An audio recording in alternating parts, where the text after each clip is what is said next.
Hello, this is the Stories Beside channel. I release videos every day for you. Subscribe and click the bell. Olivia walked slowly from the bus stop to the office. It was early morning October, and there was a gray pre-dawn gloom, a piercing wind and rain dripping down. The office building where she had recently taken a job as a cleaner was in an industrial area. A bit far from the bus stop, but what can you do? The pay was good, the work was scarce, and Olivia needed the money. Now it's an hour and a half to work before the employees come, and rather to another office, located in the center of the city. There's a lot less work in those buildings than in the stores. Olivia once worked as a cleaner in a large shopping center. No sooner does she clean the floor than someone already walked on it with dirty shoes and all over again, and some of them even threw garbage in front of her defiantly. They say that she is a cleaner, so fulfill your duties. It was humiliating, but what choice did she have? It is necessary to live somehow, to raise a daughter, and count on no one, along with Ashley at each other, in the whole world. Sometimes it became so dreary, there was no reliable male shoulder. She had to do everything by herself. Olivia had never known any parental affection at all. She saw that mom and dad support, even many adults. Her neighbor, for example, can quietly leave her children at her grandparents' and rest. Her parents give her gifts and money, and just a kind word to support her in a difficult moment. Everything is easier when you know that you are not alone. And if something happens to her, what will happen to Ashley? After all, they have no relatives ready to take the girl in. Will she be sent to an orphanage? Olivia grew up in an orphanage and did not want such a fate for her daughter. Usually parents regret that their children grow up quickly. Olivia, on the other hand, rejoiced at every new birthday for her daughter, another year older. Ashley recently turned 10 years old. She is already in the 4th grade. By the way, an excellent girl, only 8 years old, and an adult.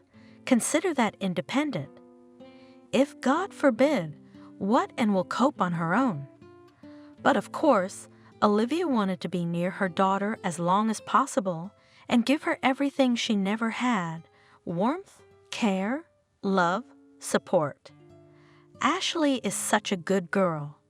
Olivia dreamed of higher education for her.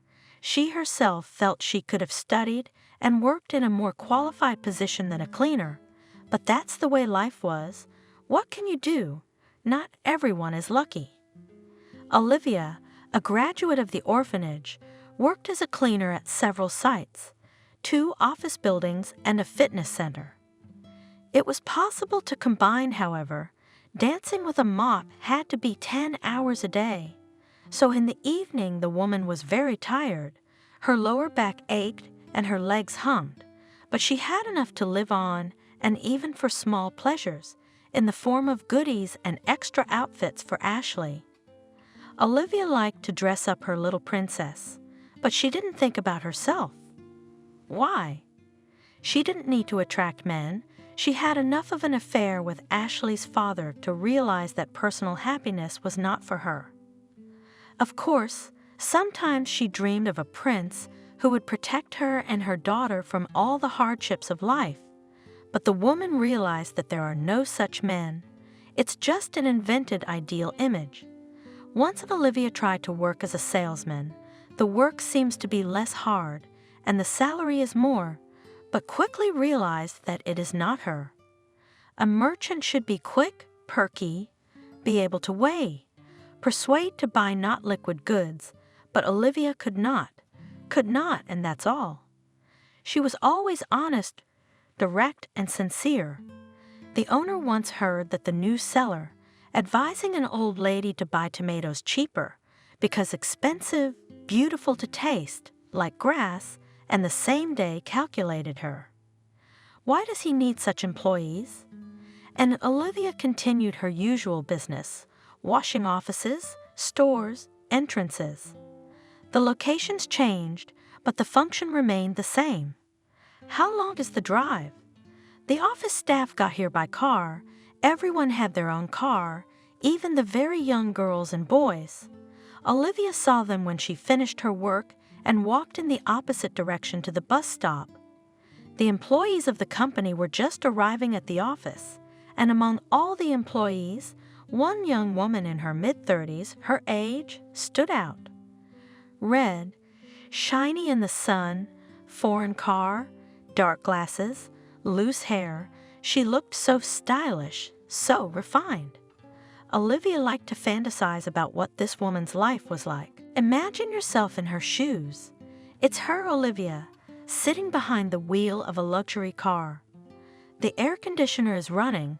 Her favorite tune is blasting from the stereo. She has a wealthy, handsome husband, caring parents who gave her a start in life. She is valued at work for her ability to make reports and plan competently. Ah, the dream life. And the building is still a long way off. Every morning Olivia had to get up at 5:30 to take the bus across town for an hour and then another half hour to get from the office stop. Olivia lived with her daughter on the outskirts of the city in a 5-story house. After graduating from the orphanage, she had been given a 1-room tiny apartment as an orphan, a small bedroom and living room, a 6-meter kitchen, a long-needed bathroom with humming pipes, creaky wooden floors, but Olivia was happy. After so many years of living in a common room, finally her own corner, separate. Olivia turned it into a cozy nest, a quiet harbor in which it was so pleasant to shelter from the hardships of life. Here she felt good and relaxed. She had her own home. Being a pupil of an orphanage, Olivia entered college. She chose the specialty of cook and pastry chef. She always liked to study. Teachers noted that she had an excellent memory and aptitude for math, but of course, higher education was out of the question. It was urgent to get a working specialty. After graduation from the orphanage, there was only a year to study in college, and then, even if not a dream job, but a job that will definitely not leave hungry. Studying Olivia was given easily. The red diploma already loomed literally in front of the nose. There was only a year. The girl lived then on a scholarship, plus a part-time janitor, but plans for a profession was not destined to come true, because in the life of Olivia he appeared, the fun-loving and seemingly kind and reliable Adam. He studied at the same college, only a year older, and his specialty was different, a catering technologist, a more promising and difficult profession than Olivia, of which Adam periodically reminded. After college, the guy was going to serve in the army and then to graduate. I will work for my uncle at the dairy. He is the head of the sales department. He will find me a good position. Adam shared his plans, and Olivia listened and thought that this is happiness. Adam is a real man. He thinks about the future. He has so many prospects, and he is so smart, and how logically he thinks. You can't go to waste with someone like that. Olivia and Adam often met in the corridors of the college, but at first they did not pay much attention to each other. Olivia had liked him for a long time, smiling, lively, funny, witty, companionable, always surrounded by friends, and one day she ran into him in the same company. Her classmate was celebrating her birthday at the campground, and Adam was among the invitees. Olivia had already graduated from the orphanage and was settling into her new apartment. She felt happy and very grown up, independent. This feeling surrounded her head and created the illusion that the whole world lay at her feet. Adam, as always, was the center of attention. Many girls tried to flirt with him, but he only guffawed. Olivia laughed heartily at his witticisms and even had a few words with the local star. He honored her with his attention, wow, and even agreed with her opinion, supported her in the dialogue, and then Then the unbelievable happened. It was already evening.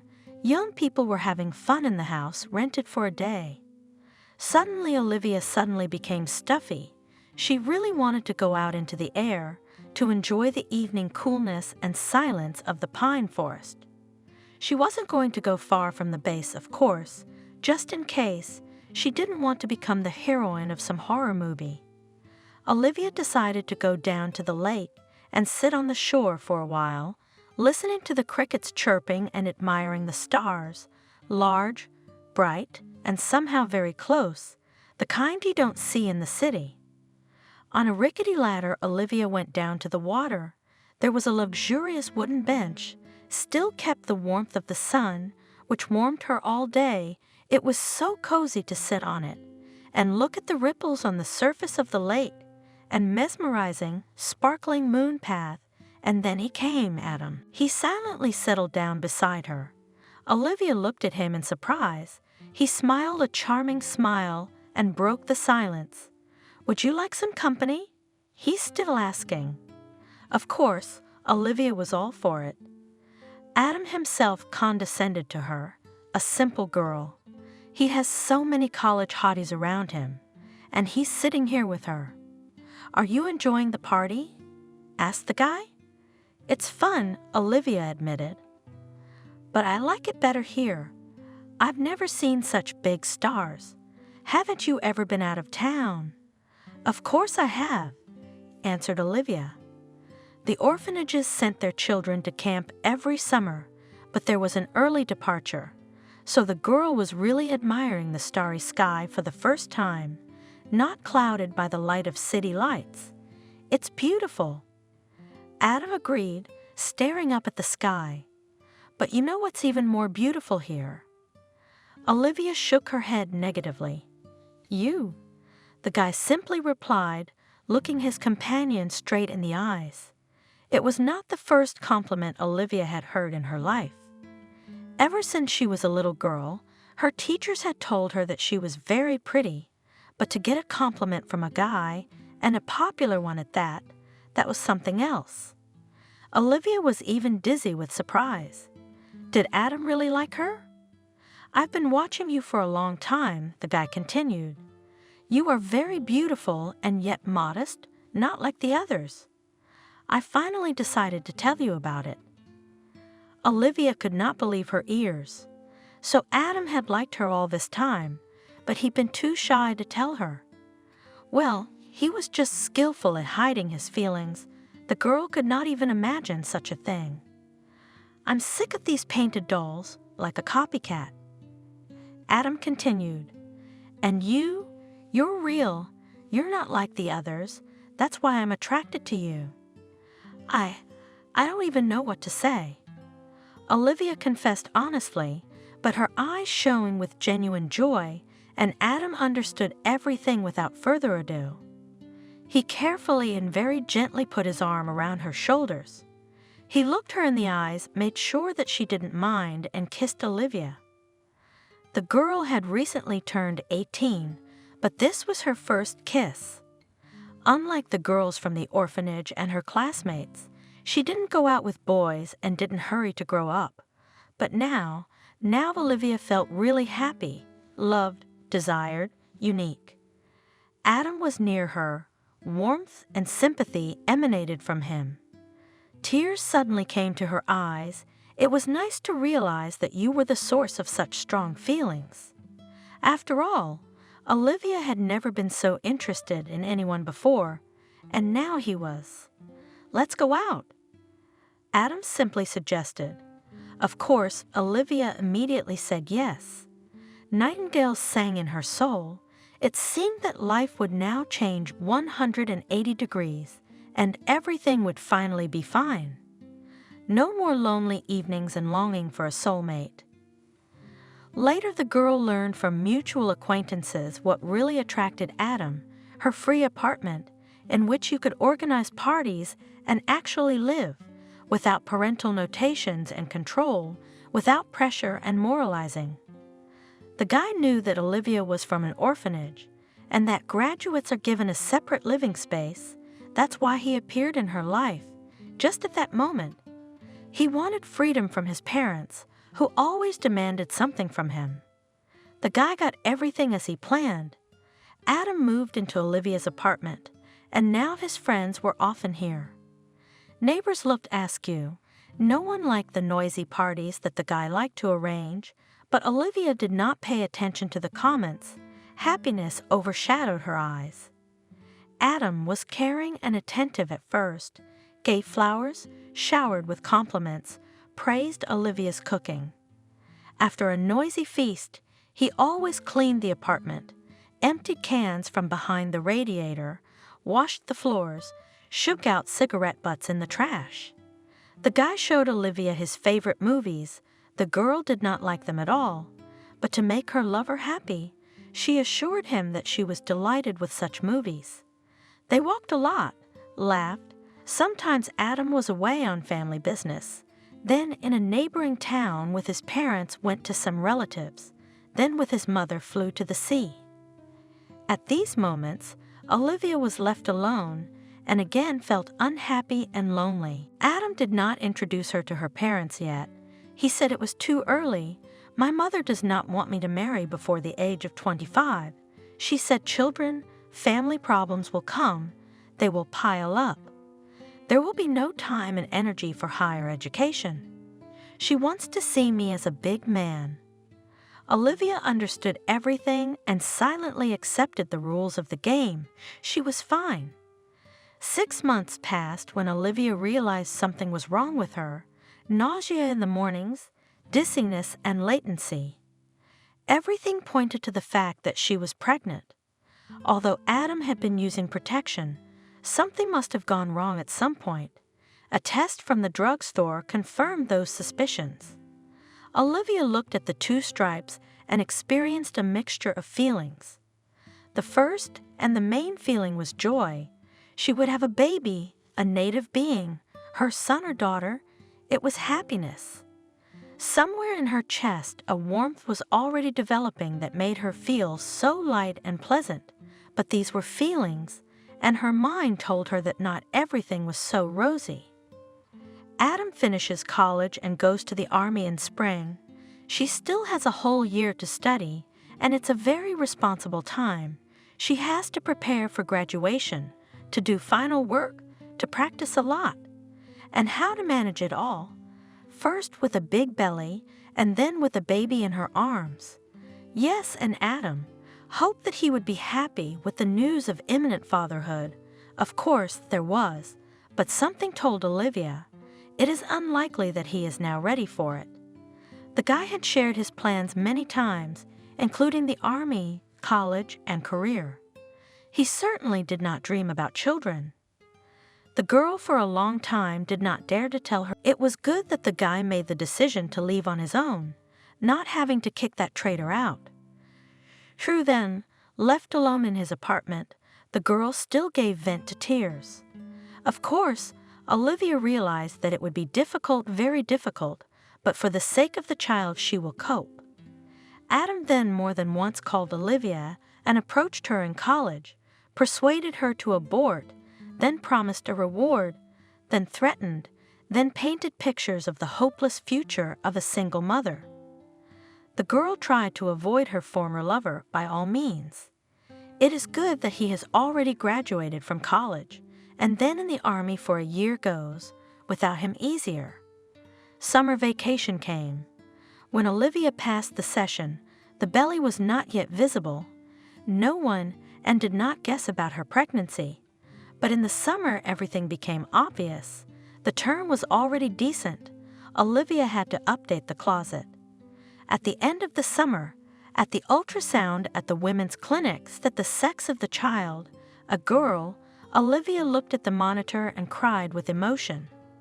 She clearly saw the profile of her daughter, snub nose, convex forehead. It's just a miracle. The fetus is healthy and will be delivered around October 15. Indifferently informed the woman doctor. October 15, how many more things do we have to do before then? Olivia needed money, so she officially got a job. Now the girl not only worked as a janitor, but also washed the entrances. The salary increased several times, but there was also more work. It was hard for Olivia to work physically, but where could she go? She was lucky to be hired. At the interview, the girl carefully disguised her belly with a loose blouse. Then, of course, the boss told her everything. Came then, with a belly to work, got an official job, now the sick leave will go, then you will go on maternity leave. Do you realize you've set us up? All you orphanages are like that, clever and cunning. Olivia was silent. Of course, it wasn't good to hide the fact that she was pregnant when she was employed. It wasn't fair, but what choice did she have? Olivia did not need any sick leave. The pregnancy was surprisingly easy. She went on maternity leave at the right time, and then continued to clean floors unofficially. She needed to save as much money as possible. For the birth of her daughter, Olivia prepared thoroughly. She bought a crib, a stroller, clothes for the newborn. She didn't have enough money for a new one, and who cares? The main thing, very soon she will have a daughter, the only relative in this not cozy world. For her sake, Olivia will make mountains, and everything will be fine. The girl was born on October 15. Ashley immediately announced the labor room with a loud scream, which caused a stream of compliments, and from the midwife. How strong and healthy she is, and what a voice! And what a beauty! Olivia had long ago decided to name the girl Ashley. Olivia clutched her daughter to her chest, looked at her wrinkled red face. Tears rolled down the cheeks of the new mother. She could not cope with the feelings and emotions that overwhelmed her. Now that she had a child of her own, she understood her parents even less. How could they give up on her? Do these people now live quietly somewhere, knowing that they left their daughter, just abandoned at the train station, and fled? Olivia has vague memories of her early childhood. Sometimes she dreamed of something from those distant times, but all as if in a fog. No wonder, because when the policeman found Olivia at the train station, frightened and frozen, she was only 3 years old. The woman still remembered that moment. She was alone among a crowd of people. Everyone is in a hurry. The train is rumbling loudly nearby. She is scared and very hungry. A pack of stray dogs running past. For some reason, Olivia remembered these animals best of all, large, dirty, with tangles of bunched-up hair on their sides, but it was not them that the girl was afraid of. She was afraid of being alone. Before that, there had been grown-up people with her grown-up, probably parents. They had ridden trains together, run somewhere, sat on dark, cold staircases with crowds of people scurrying up and down them. Sometimes one of them would drop a coin into the box next to Olivia. The woman still remembered that small detail, the clinking sound of the coins hitting the bottom. As she grew older, she realized that her parents must have been asking for alms. But why? What had happened? Why did they not work, but picked up? Olivia did not look like a gypsy, blue eyes, light blonde hair. The police tried to look for the girl's parents, but the investigation was fruitless, so Olivia became a pupil of an orphanage at the age of 3.5. From her relatives, she had only a name and a pendant in the form of a key, a silver piece of jewelry on a simple cord. It was around her neck the day she was found at the train station. Olivia knew her own name very well, even at the age of 3, and confidently told it to the policeman, but the surname and address the girl, unfortunately, has not yet memorized. Olivia tried to remember the names of her parents, but nothing worked. But once she knew them exactly. Apparently, she had lost some of her memory due to stress. Stress had a devastating effect on the foundling. Finding herself in an unfamiliar environment, Olivia suddenly stopped speaking, as if she had become numb. Psychologists and speech therapists tried to work with her, but nothing helped. In the end, the child was abandoned and diagnosed with mental retardation. The disease scared away potential adopters from the pretty girl, so in childhood Olivia never found a new family. True then, after almost 10 years, Olivia came to her senses, thawed, speech returned, but it was too late. Teenagers are of little interest to adopters. They prefer babies. Until the 7th grade, Olivia was in a remedial class. After the return of speech, it turned out that she is very capable and speaks beautifully, and complex problems can solve. Teachers and educators were surprised, but what could they do? Yes, the girl is talented, but the time was lost. After the 9th grade, the administration sent Olivia to study at a culinary college. You are a smart girl, you will finish, and then, if you want, go to the university to study further, and so at least specialty bread in hand will be. Hungry will not stay hungry. Doris, the director of the orphanage, reasoned aloud. Olivia agreed with her. The girl was standing in Doris's office and nervously rubbing a pendant, the one from her past life, which she hardly remembered. The pendant. Olivia had cherished it as the only link between her and her family. It must have been worn around the little girl's neck by kind, caring hands. So someone loved her after all, if they made such a gift. There were some pleasant feelings associated with the pendant. Olivia felt as if she had asked someone to buy it for her. The little girl liked the key on the string very much. She was jumping on the spot and begging to make her a present. But who? Someone tall, kind. Face is lost in the fog, but it is clear that this person's smiling mom, dad, uncle, family friend? It's hard to live without roots and without at least some information about relatives. Who is she? Where did she come from? How was her childhood? Does she have any siblings? What happened to her? And why did her parents abandon her, leaving her at the train station? As a teenager, Olivia invented the most unbelievable stories on this subject and always found good reasons for her parents' actions. They were pursued by bandits who wanted to take away Olivia's influential father's business, and Mom and Dad left her at the train station to save their daughter from the massacre. The girl imagined that she was taken by gypsies to beg for alms. By the way, the police worked on this version for some time, but no ends were found. I didn't want to think that she was the daughter of alcoholics and marginalized people who just didn't need a child, even though it was the most plausible option. How many of you are such babies? One of the educators was lamenting, looking at Olivia. I have a lot of experience, and in almost all cases, when babies were found at train stations and markets, their parents turned out to be unworthy people. You're lucky to be alive. You could have fallen on the tracks under the train, or dogs would have dragged you away, because such cases happen. The little girl Olivia did not believe that her parents could be one of those miserable creatures that sometimes came to the orphanage to visit their children. Skinny, wrinkled, ragged, with swollen faces, many without teeth. They always smelled pungent and unpleasant. Freaks! The nurse was indignant.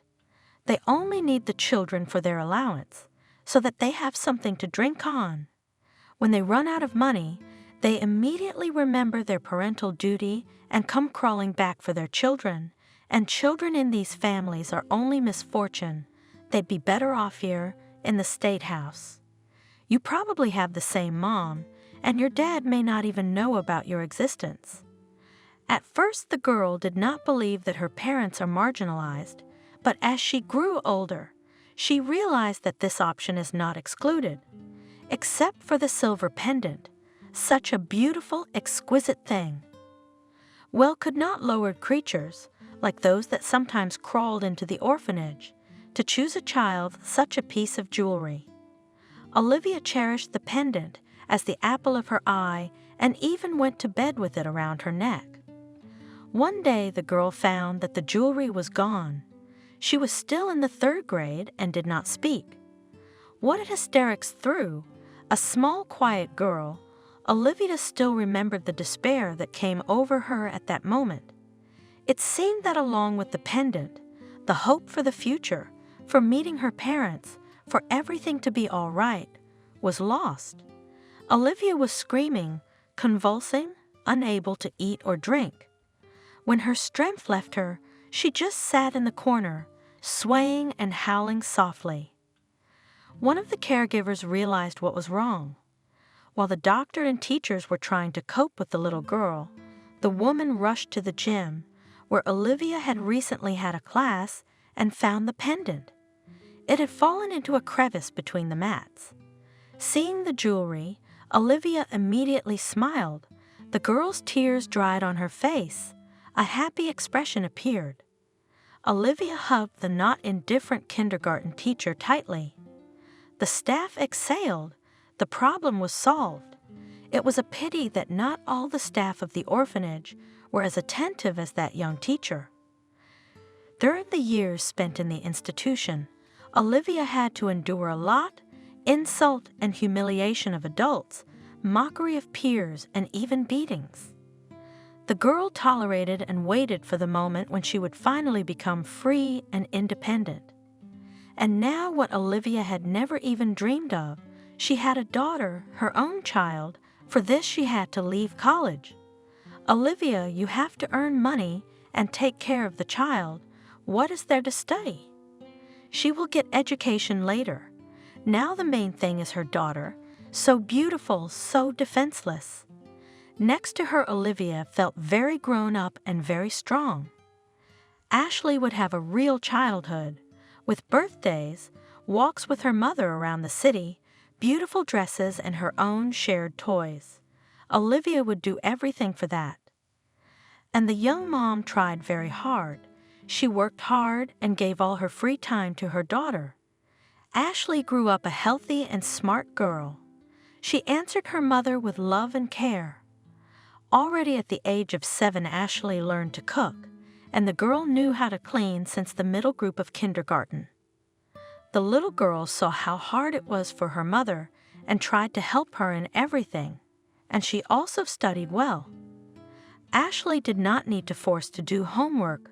4s were rare guests in her diary. Adam never once took an interest in the child, but Olivia did not expect miracles. She no longer believed in them. Once she met the father of her daughter in the mall. He was walking in the arms of a pretty girl, smiling his trademark charming smile, looking fascinated companion in the eyes. How familiar was all this? Young Olivia had once lost her head at such behavior from Adam, and he had turned out to be a traitor and a coward.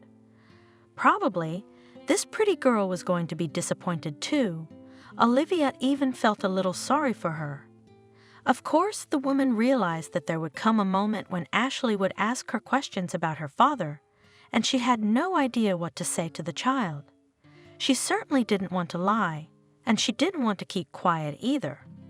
Olivia knew exactly what it was like to live without knowing anything about her parents. Her daughter, of course, was luckier. She had a mother. But it was important to know about her father, Ashley, too. How complicated is this? Olivia hoped her daughter wouldn't be approaching her with a serious conversation anytime soon.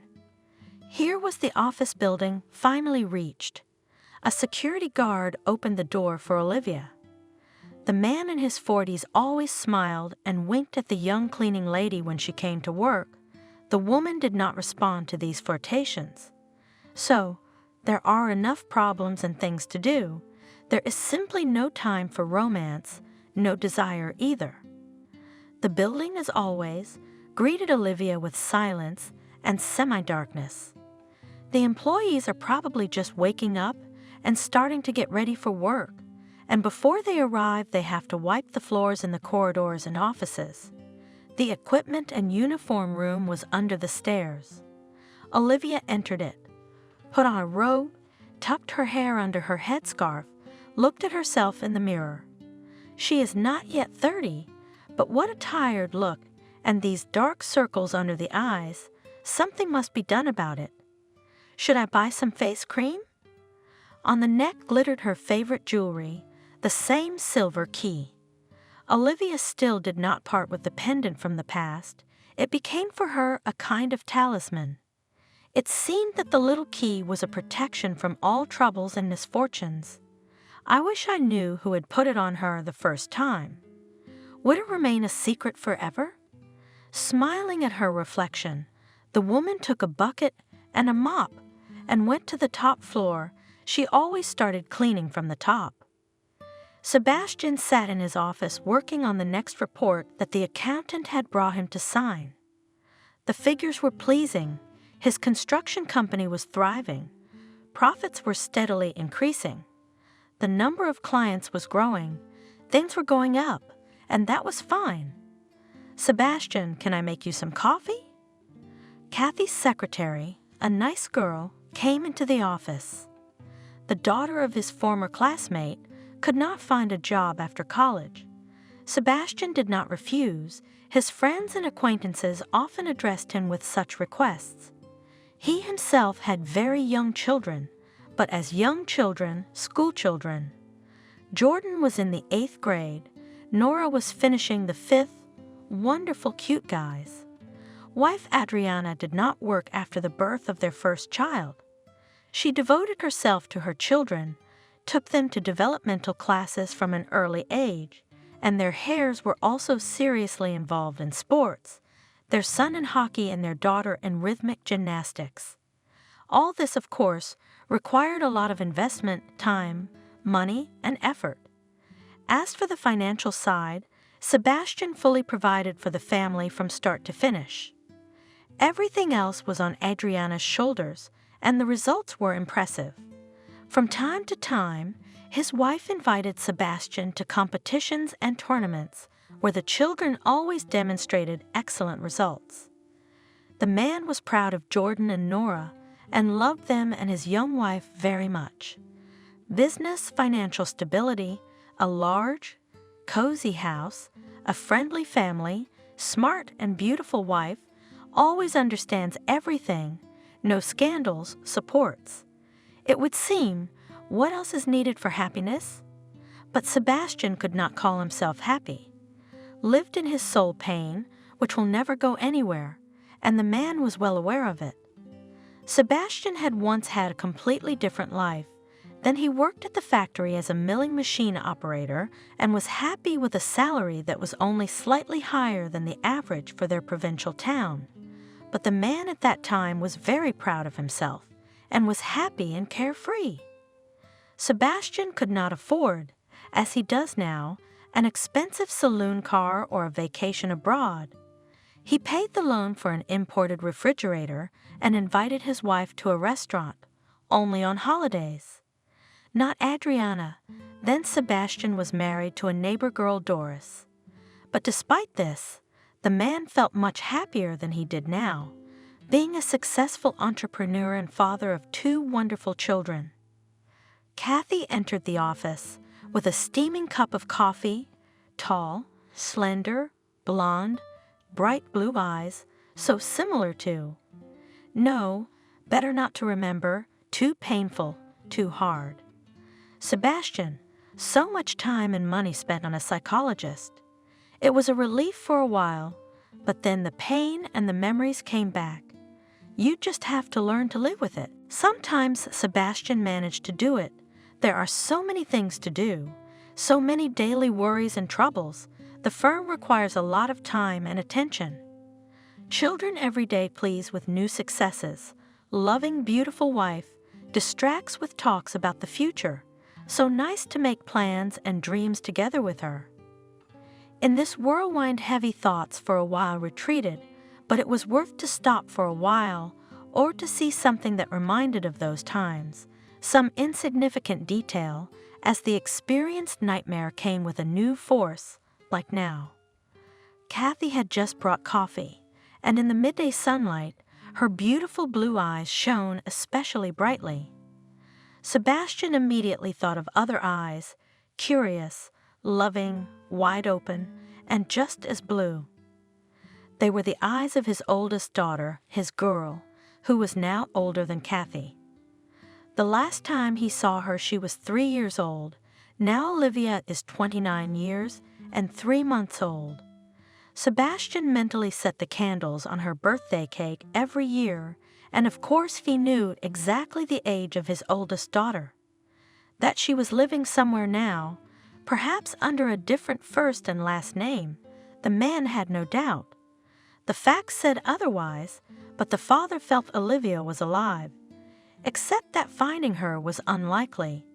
He had tried then, and years later too, but no trace of Olivia had ever been found.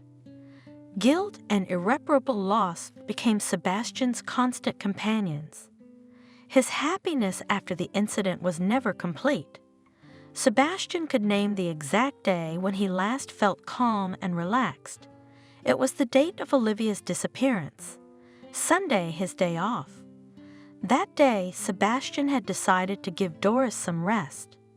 Olivia and I will go to the ponds, walk there, feed the swans, and you rest, because you complain about being tired all the time, said the caring husband Doris. How great! Sincerely pleased wife.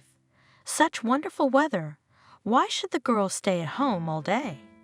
While you're away, I'll cook something delicious. So that's what it means for you to rest. Sebastian joked. His mood was high.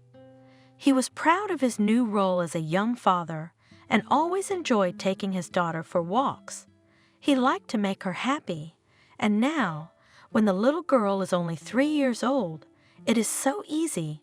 Olivia is genuinely surprised by the most ordinary things and considers her daddy, almost a magician, an unreal pleasant feeling. I'll have time to rest and make goodies, Doris replied. Especially cooking for my loved ones is a real pleasure. Sebastian hugged his wife. They had known each other since childhood. At Olivia's age, Sebastian and Doris, along with the other kids in their house, had been playing in the sandbox. Then they had been in the same class. Sebastian couldn't even remember life without Doris. She was always there, a kindred, understanding, and reliable person. And when Olivia came along, their family became truly happy. Sebastian remembered how he met his wife from the hospital. His family and friends were with him. Sebastian was holding a huge bouquet of roses, and for some reason he was very excited. Finally, Doris appeared on the doorstep with a tight bundle tied with a lush pink bow. Sebastian pulled back the corner of the blanket and stared in amazement at the little girl. The girl was sleeping soundly, with thick dark eyelashes like his own on her chubby cheeks. Sebastian had been jokingly reproached in his childhood for having long eyelashes, and some girl had not gotten such wealth, and now he saw the same ones on his daughter. There was another resemblance, a small mole above the upper lip. The man still remembered his feelings from the first meeting. He was rolled by a warm wave of love and tenderness. He wanted to become a reliable protector for this defenseless baby. Their daughter would be happy. He would give her everything she needed for a secure childhood. He would shelter her from the hardships of life, fill her every day with joy. Sebastian no longer remembered that he had once dreamed of a son. This girl, this sweet baby, in the blink of an eye became for him the center of the universe. The man could hardly hold back tears from his feelings, not enough to cry in front of everyone, but Doris, of course, realized what was happening to her husband. She looked at him and smiled. Later, when Jordan and then Nora were born, Sebastian felt nothing of the sort. Sure, he was happy to have a son and a daughter, but the feeling that the world had turned upside down, that didn't happen. Maybe because Sebastian was already an adult, an established man with a sad past? Or was the novelty effect missing, like when you meet your firstborn? Either way, Sebastian was much more relaxed about the birth of his youngest child than he was about Olivia. The man himself chose the name for his first daughter, Olivia. Doris did not object. She liked it too. The couple together took care of the newborn. With joy and amazement watched the development of the baby, proud of her successes. She was evolving.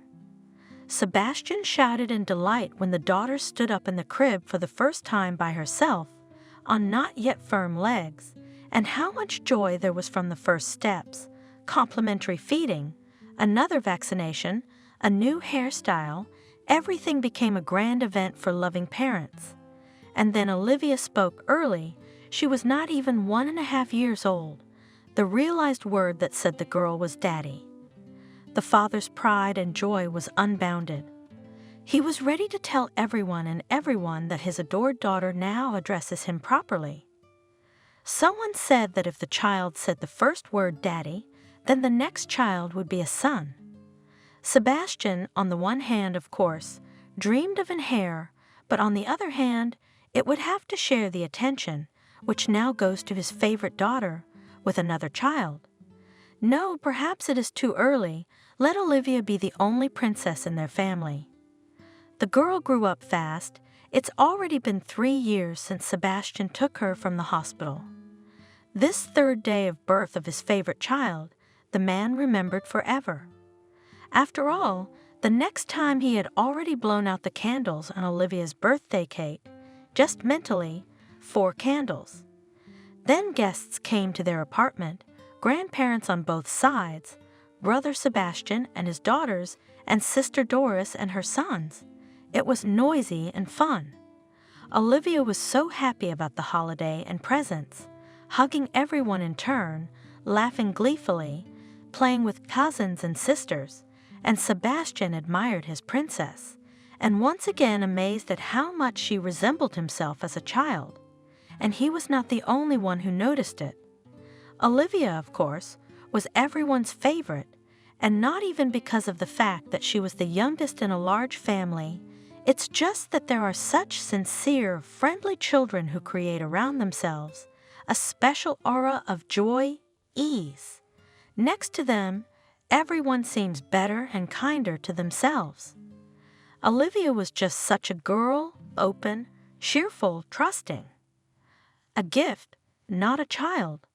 Sometimes Sebastian, listening to the stories of colleagues and acquaintances about their children, envied himself.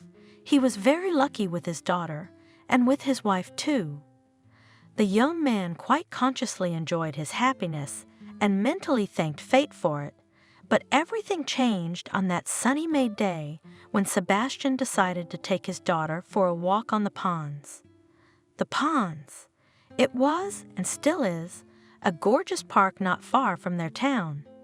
Just one stop by train or half an hour by car, but Sebastian didn't have a car yet, so it was decided to travel by train. This park had everything for a wonderful vacation with children. Magnificent nature, attractions, numerous cafes with delicious ice cream, a couple of pizzerias, and of course, the ponds themselves, several large artificial ponds with swans, which their children and adults loved to feed. Doris had dressed her daughter that morning in a new comfortable tracksuit and made her a beautiful hairdo of small braids. The little girl looked like a doll, a modern doll and very fashionable. Sebastian liked to walk by the hand with a beautiful girl. People were looking at them. The man noticed it. Together they looked just wonderful, a young statuesque father and a charming daughter. The mood was wonderful. A couple of stops to the train station, father and daughter walked. It would have been possible to wait for the bus, but the weather was so wonderful that they did not want to shake in a stuffy, dusty, crowded cabin. At the train station, Sebastian bought a ticket for himself. Children under 7 did not have to pay the fare. It was 15 minutes before the train arrived. Father and daughter decided to walk around the local stores. In one of them they bought themselves a hot dog and a glass of water. Very tasty. Olivia remarked with her mouth full, Yes, Sebastian agreed. But it's not good for you. But we won't get carried away. We can have a little. Having refreshed themselves, the man and the girl continued their shopping trip. Somewhere there was a stall with toys, Chinese consumer goods, but Olivia was happy every time with a new doll or a ball from this stall, so Sebastian looked for a familiar stall. He wanted to please the girl. Suddenly Olivia noticed a beautiful shiny sign, a costume jewelry store. Recently, the little girl realized her belonging to the female gender, loved her mother's cosmetics and jewelry. The girl recently used up her wife's favorite perfume, just poured a bottle of expensive perfume on her jacket, and she also begged her parents to pierce her ears to wear earrings like Lucy from kindergarten. The wife was going to take her daughter to this procedure next weekend. Of course, the young fashionista could not miss such an interesting store. Sebastian followed his daughter with a smile. Looking at the sparkling trinkets, Olivia oohed and ahed, which amused the saleswoman. "I want this." She pointed her finger at a massive bracelet of brightly colored stones. "No, the best is this." This time the girl's attention was attracted by an open-work tiara. Sebastian realized they couldn't leave here without buying it. But what would suit a little girl like Olivia? Not a ring with amber to give her. The saleswoman helped. She pulled out a box with small light pendants, silver-plated and gold-plated, with and without stones, and most importantly shapes, bears, hearts, ballerinas, just the thing for a child. Olivia greedily looked at all this splendor. At first her eyes were scattered, but then she confidently pulled out of the pile a key, thin, graceful, light. Sebastian noted to himself that his girl seemed to have good taste. "Excellent choice." The saleswoman smiled. "It's silver. I'll find you a lanyard to match it, so you can wear it around your neck." Olivia left the store happy. She thanked her father and the salesman 1,000 times. And now she was walking along the platform, and on her neck was a lanyard with a silver key. The girl carried herself like a real lady, and Sebastian marveled. Women seemed to have a love of jewelry in their blood, since such a tiny girl was happy with a silver pendant. Sebastian and Olivia had a wonderful time at the ponds, feeding the swans, riding the carousel, eating ice cream and pizza. Sociable Olivia, as always, made new friends and played with the children on the playground for hours. Time flew by. It was time to go home. The train was coming. Olivia reluctantly said goodbye to the girls and boys she had had so much fun with. Taking her father's hand, she obediently walked with him to the station. Among the crowd waiting, Sebastian immediately noticed them, 3 boys in their 20s. They behaved insolently and swaggeringly, swearing, not at all embarrassed by the presence of small children, and no one dared to reprimand them. It was more expensive. Sebastian also kept silent, better to stay away from such subjects, not enough to fight in front of Olivia. He can't let his daughter go through that kind of stress. So Sebastian prudently moved away from the suspicious company. Unfortunately, the trio turned out to be their neighbors on the carriage. In the train they behaved just as insolently and swaggeringly. The guys sat at the other end of the cabin and did not miss the opportunity to tease any of the passengers. People tried not to respond. They realized that this would be an excuse for more active and obviously unsafe actions on the part of the troublemakers. Sebastian looked thoughtfully at the fields and forests running past. The sun was beginning to set. Olivia was tired from the walk and the experience and had fallen asleep. She was so sweet, so defenseless. Sebastian smiled, looking at his daughter. He wasn't going to wake her up. When the train arrives at the station, the man will gently take her in his arms and carry her home, as he has done many times before. The girl is still so small, so light, just like a piece of fluff. Is it possible that one day this button will turn into a grown-up girl? Surely she will be a real beauty, with those blue eyes. If you want to smoke, you'll have to go out into the vestibule. While the daughter is asleep, you can take advantage of the situation. The man covered the girl with his jacket. At that moment, he could not think that he was doing it for the last time. It seemed to leave for only a couple of minutes. What could happen in this short period of time? The peaceful clatter of the wheels was soothing, bringing back memories of his own childhood, when he'd traveled with his father on the train, just as Olivia was now. But only not for a walk in the park, but to the village to his grandparents, now his father himself. The door opened abruptly, and the same three guys who had been making noise on the platform and in the carriage came out into the vestibule. Sebastian tensed. Something told him that this was no accident. Nothing good could be expected. One of the guys asked for cigarettes. Sebastian didn't object and handed them 3. "Thank you." Exaggeratedly polite was the requester's reply. Apparently the leader, and even bowed gracefully. Sebastian nodded and was about to leave, but he was blocked by the oldest of the group, a man of about 30. "Wait," the leader asked. "We have something to do with you. At the station we saw that you have a lot of money in your wallet, so why don't you share it with us?" Sebastian realized that there was no way to avoid trouble now, so he gave them the money. But where's the guarantee they'll back off after that? And then, if he honored their request, his family would have nothing to live on for the rest of the month. Get into a fight? But the odds are stacked against him, and Olivia would be frightened. While the man was pondering, the ringleader decided for him. He gave Sebastian a fist in the jaw with a swing. The man's eyes flashed brightly, and he became dizzy. The man, not thinking about what he was doing, automatically retaliated. Sebastian boxed from the age of 10 to 16. The left hook was excellent. The attacker grabbed his head, staggered, almost fell, but the man was immediately attacked by 2 other scumbags. The blows came from all sides. Sebastian was hit in the head, kicked in the back, in the stomach. He couldn't stay on his feet, slumped down on the cold, dirty floor of the vestibule. He tried to cover his head with his hands, but the feet and fists of the hooligans still found a target. At some point, the man realized that he was passing out. There was a strange ringing in his ears, and his eyes went dark.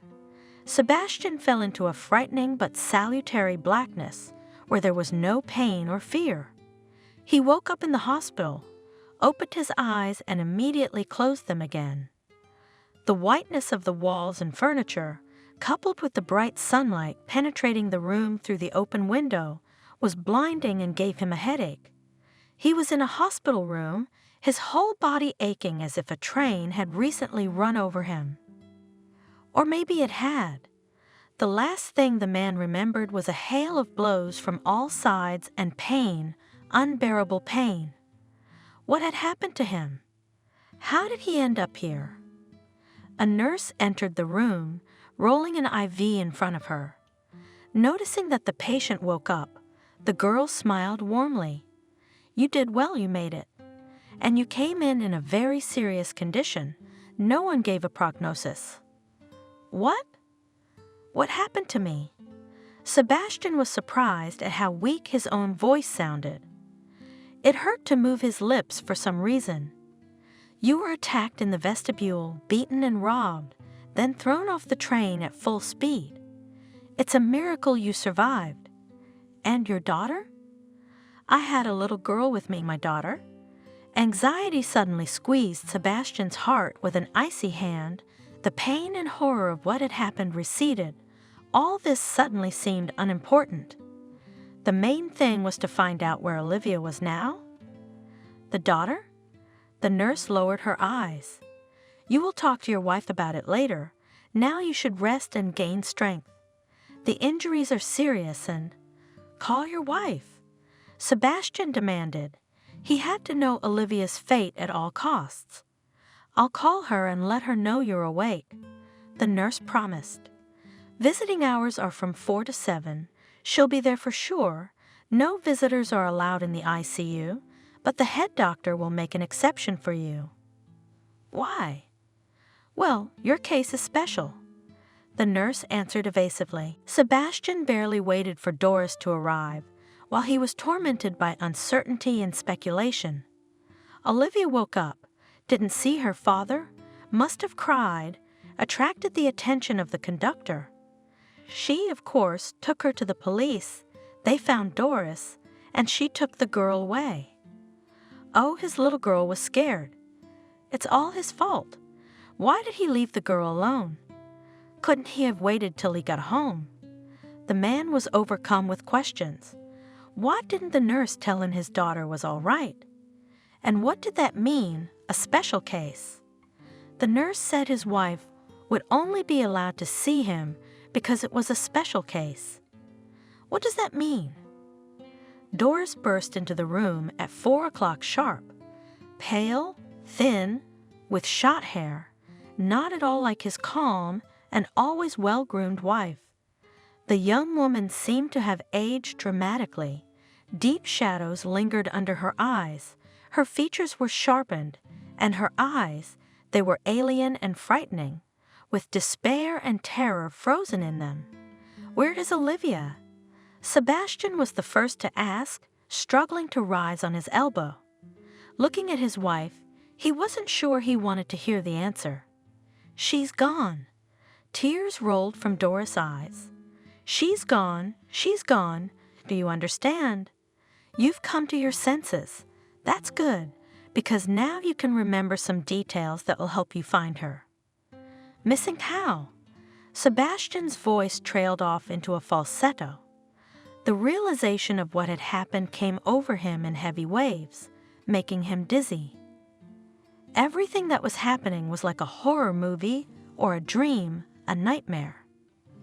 "Our daughter disappeared without a trace.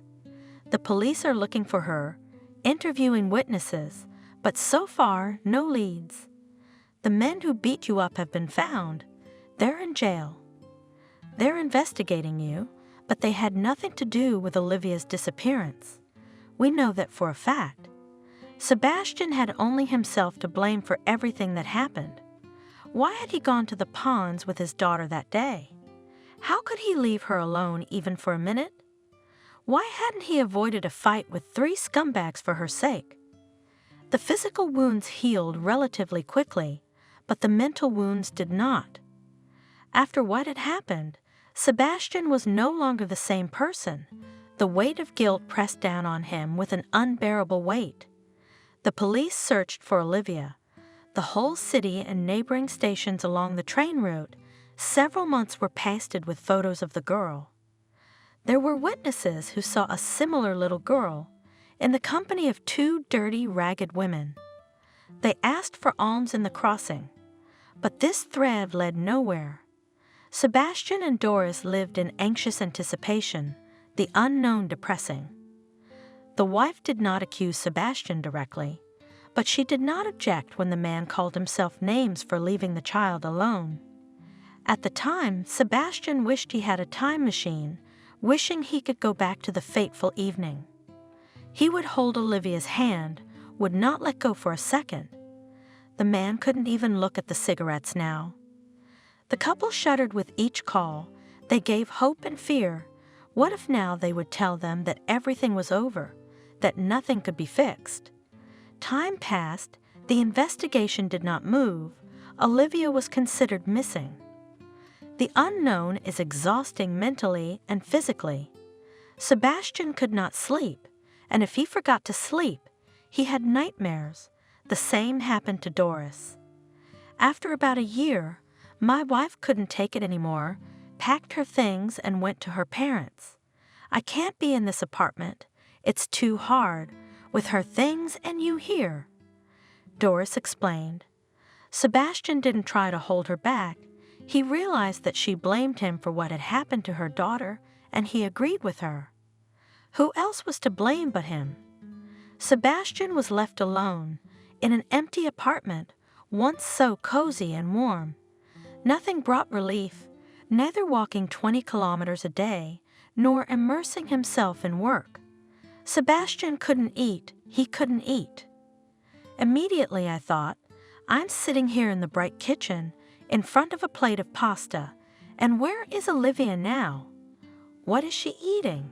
How is she feeling? Sebastian began to doubt that his daughter was alive after 3 years of fruitless searching. By then, he had become a shadow of himself. The man knew from mutual acquaintances that Doris had been hospitalized, unable to withstand the strain. He felt that he himself was close to the same. Salvation came unexpectedly. One day a neighbor from the second floor, a marginal man about 40 years old, came to the fire with a bottle of cheap booze. Sebastian found a snack. The feeling dulled. The world shone with new colors. The man for the first time in several years experienced something like relief. However, the morning despair and guilt came with a new force. This was joined by a hard hangover, but Sebastian already knew what to do. So the man became addicted to the bottle. He soon lost his job. And understandably, who needs such an employee? But Sebastian didn't worry about it. The house was full of things that quickly found buyers: appliances, furniture, outerwear. The man had taken almost everything out of the apartment. Only Olivia's belongings had not been touched. In rare moments, the man realized how worthless his life was now. Why is he even needed in the world? He's a little over 30, and he doesn't want to live at all anymore. He has nothing bright and good anymore, and will not have it. Sebastian has seriously decided that he doesn't want to stay in this world any longer. This was the only way he could end his suffering once and for all, by making a final decision. The man felt calm and even relieved. Soon it would all stop. One morning, tormented by a hangover, he was walking to a local bar. Suddenly, Sebastian's attention was attracted by a strange procession. A woman in a white robe was walking along the sidewalk. She was carrying a stroller in which sat a baby boy of about 3 years old. The same one Olivia had been in when she disappeared. Clinging to the stroller on either side were another boy and a girl. The pair of crumbs stomped obediently alongside, all of the children dressed in identical costumes. They were very different from the usual babies, not making noise, not trying to scatter, not laughing. The children looked beyond serious and sad. Sebastian, who, as it seemed to him, had long ago become callous to other people's misfortune, his heart sank at the sight of this picture. He realized that he had met the abandoned babies from the nearest orphanage. The weather had warmed up outside, and the teacher took the children for a walk outside the gate. The man stared in amazement at the departing company. The teacher looked like a chicken surrounded by little chickens, defenseless, abandoned, and in need of no one. The life of these crumbs had just begun, and they had already faced such a misfortune, ended up in an orphanage. What is waiting for them in this world? Who will help them? Who will support them? Sebastian remembered how much love and care their Olivia had received. That warmth was vital to the babies. Sebastian suddenly realized that it was too early for him to say goodbye to this world. After all, he may still be useful to someone, to make someone's fate easier and happier. There are so many weak people around, needing protection, and he is a healthy, strong man with a working profession in his hands and brains, and such a man can roll mountains if he wants to. No more wasting potential on booze and heavy thoughts. Sebastian is determined to change his life. His daughter is irretrievably lost. It is his fault, but now he has a new goal: to become strong, rich, influential, and make the lives of children who need help better and more pleasant. The man gave up drinking. It turned out to be surprisingly easy. He got a job at the factory again, worked for 3, saved money, gained experience, and after a couple of years, opened his first firm for repair and construction.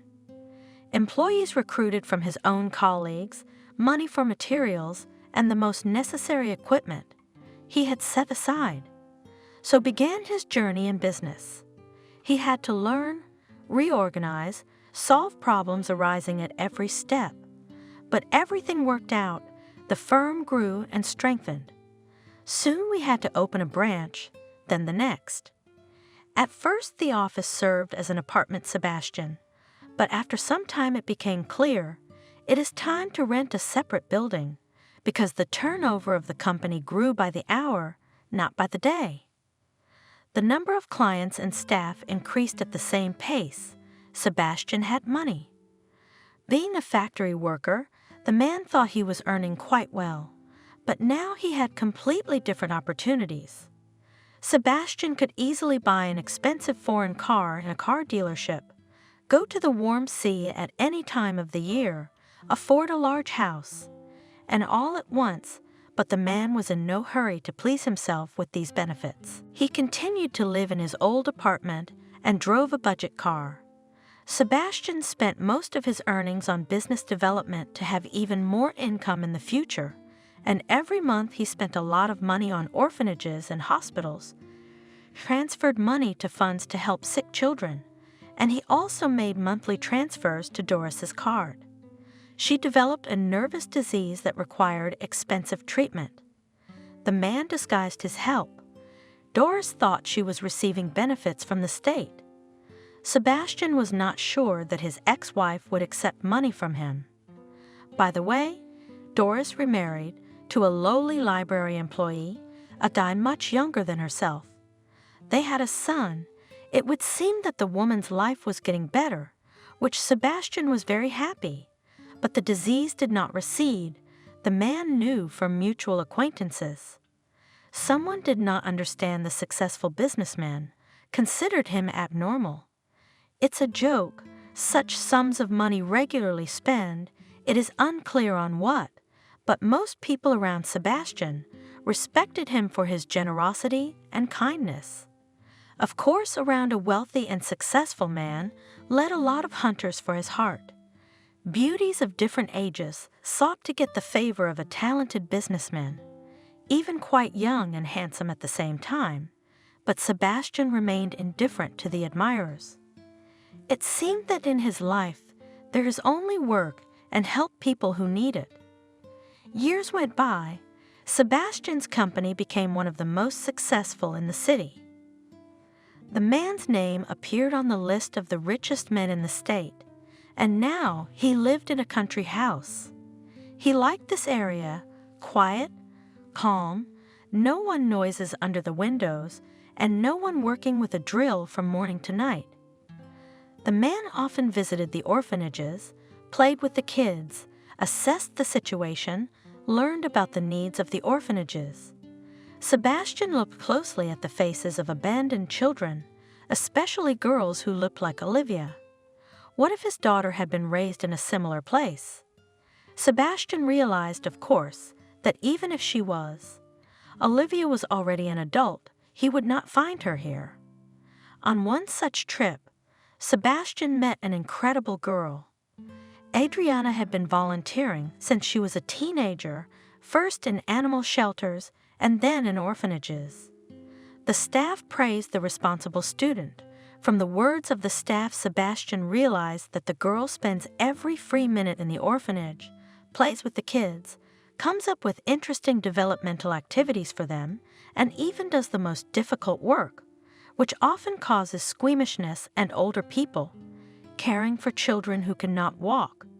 Such indifference is rare among today's youth. Summarized the director of the orphanage. I don't know what we would do without Adriana. We are very short of hands. She is our lifesaver.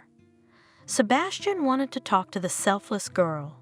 She was very pretty, tall, swarthy, with big brown eyes in which shone pity and kindness.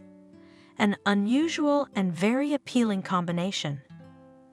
The girl was in graduate school at the Faculty of Foreign Languages, preparing to get a degree. She needed languages to work for an international volunteer organization, and a degree would allow her to teach and convince students to help those in need. While Adriana's peers dreamed of a successful marriage, she herself dreamed of working with starving African children. Adriana was a young woman, only 6 or 7 years older than Olivia, but Sebastian felt a kindred spirit in her, just as he did. The girl could not pass by another's misfortune. She did not leave indifferent, helpless children in need of support. Adriana turned out to be a very interesting conversationalist. She knew a lot about many things. Her judgments were deep and wise beyond her years. Sebastian caught every word of his new acquaintance. She also enjoyed talking to him, and it was very noticeable. One day, Sebastian realized that he had fallen in love. He had never imagined that after everything that had happened to him, such a thing could happen. The man fell asleep and woke up with thoughts of Adriana, with impatience and even inner trepidation, waiting for meetings with her. Sebastian tried to hide his feelings. He is much older, and even with such a weight of guilt on his shoulders. Why would a fresh young girl need all this? She has so many plans, so many aspirations. Yet the man felt that she cared for him too. Adriana was the first to confess her love. They were just helping to unload a car with boxes of baby food for the children of the orphanage. The purchase was paid for by Sebastian.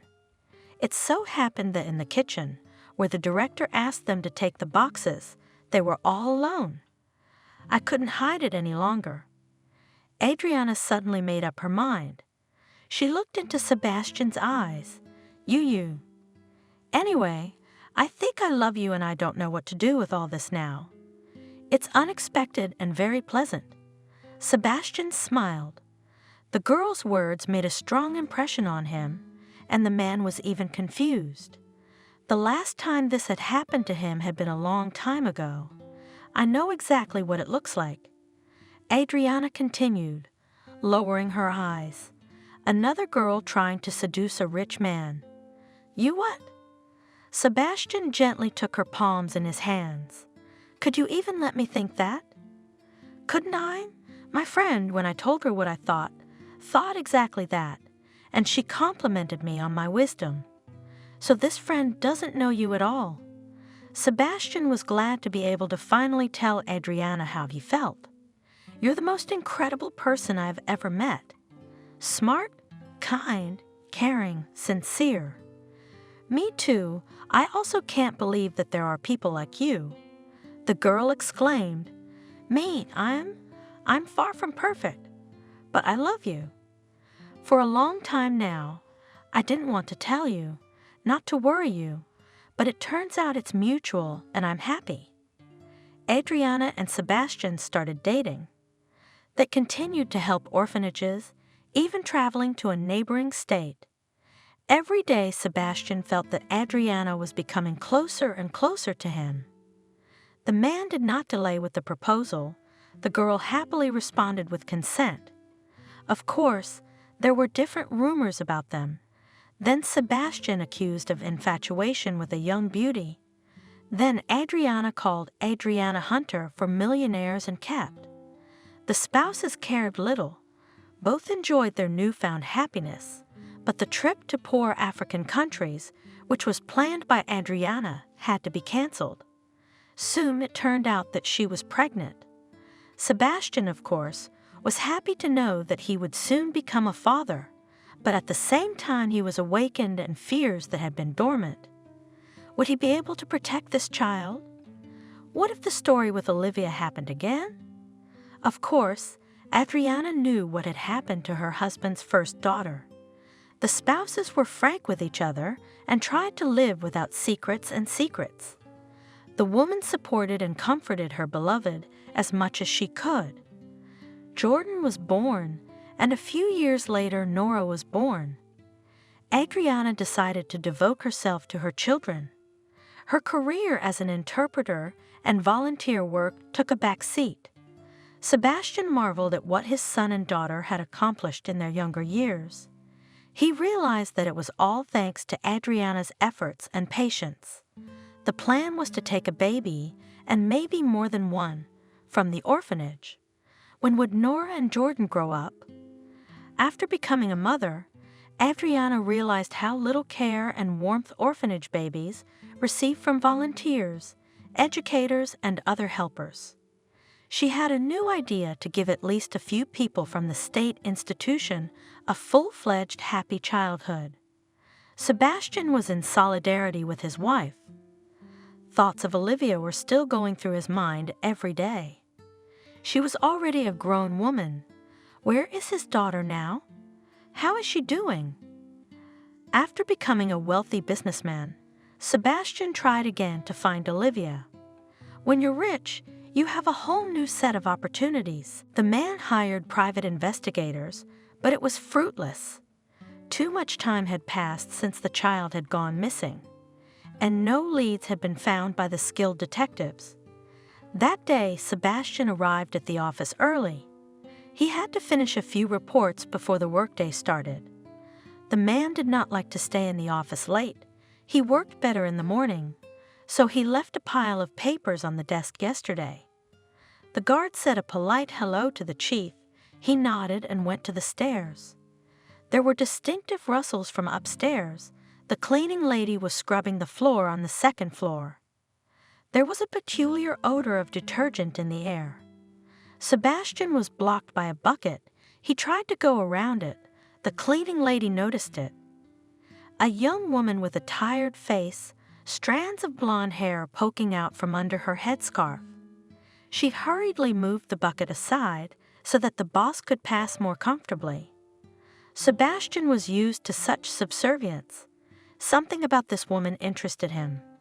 So young, pretty, smart, open face. Couldn't she find a better job? Strange, of course. Careful, the floor is slippery, the cleaning lady said in a slightly guilty tone. I didn't have time to mop it dry. I thought it wouldn't be long before there were people here. That's all right, Sebastian smiled. And then his gaze focused on a familiar thing from the distant past. On the cleaning lady's chest hung a silver chain with a pendant in the form of a dainty key.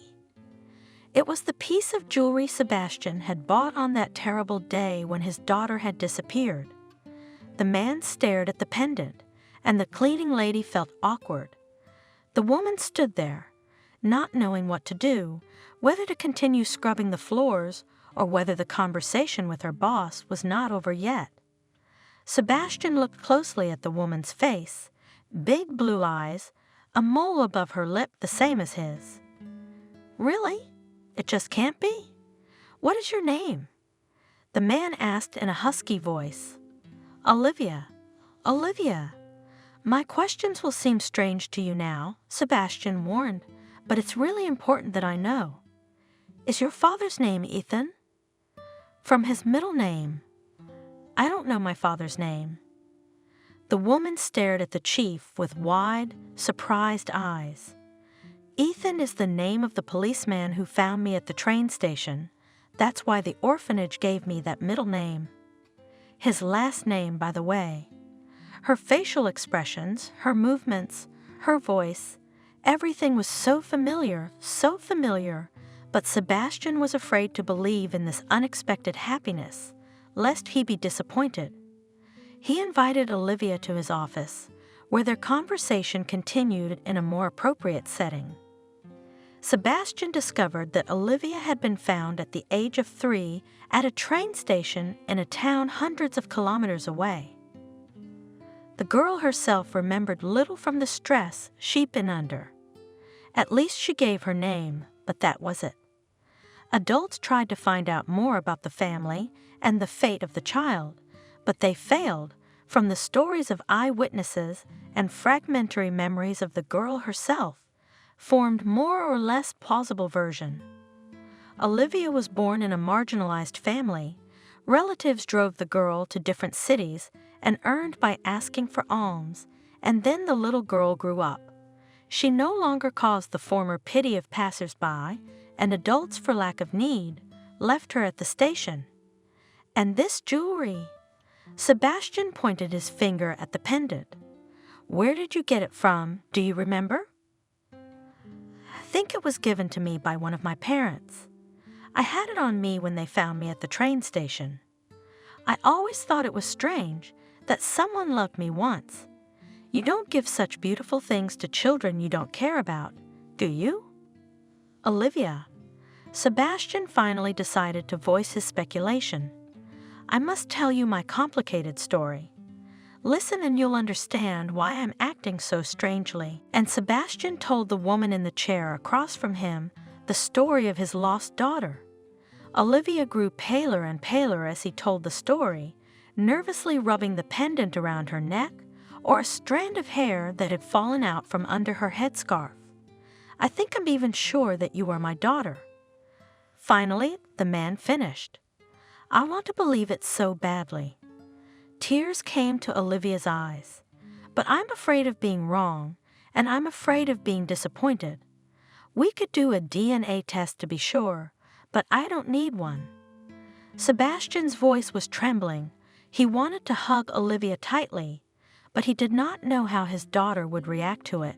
After all, she did not know him at all, and did not believe in what had happened to the end.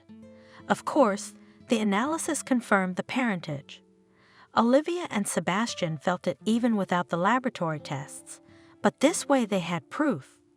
Sebastian felt incredibly relieved. Life was bright again. The man had already forgotten what it was like. The weight that had been weighing on him all these years was finally off his shoulders. There was Olivia, his wonderful, beautiful daughter. What's more, he's already a grandfather with a granddaughter, Ashley. It was an amazing feeling. His daughter had had a hard time in life. Listening to her stories, Sebastian felt despair that he could not protect her then from all these hardships. But now everything would be different. Olivia would no longer have to suffer. He would still be for her, and for her granddaughter, a reliable protection and support. With Olivia and the certified DNA test result, Sebastian arrived at Dora's house. She was crying, laughing, hugging her daughter. Olivia seemed to remember her mom. She snuggled up to her and cried too. Doris was visibly on the mend after the arrival of her daughter. Sebastian arranged for Olivia to join his company as an assistant manager. He created a position specifically for his daughter. She had to sort documents, keep track of the schedule of events, something like a secretary. At the same time Olivia was studying at the university by correspondence. The life of a woman before meeting her father was difficult. She did not get an education. Now she was making up for lost time. She liked her studies very much. Olivia and her daughter now lived in her father's mansion. Ashley quickly became friends with Jordan and Nora. The children had fun, and their laughter never ceased. Adriana accepted Olivia and Ashley like family. She was happy that her beloved husband was no longer tormented by guilt. At first, Sebastian was afraid to go to sleep. It seemed that he would wake up and find that the meeting with Olivia was just a dream. He could not believe that there were such coincidences, and there were many coincidences in history. Olivia had gotten a job at his company, not some other company. Sebastian arrived at the office earlier than usual and noticed the pendant around the cleaning lady's neck. Incidentally, the daughter could have lost the jewelry 100 times over the years, but she kept it and, moreover, wore the key around her neck at all times. Without the pendant, Sebastian would hardly recognize Olivia as an employee. There's no such thing as coincidence. Adriana replied to her husband when he shared his thoughts with her. It's all a chain of regularities. Everything happened the way it was supposed to.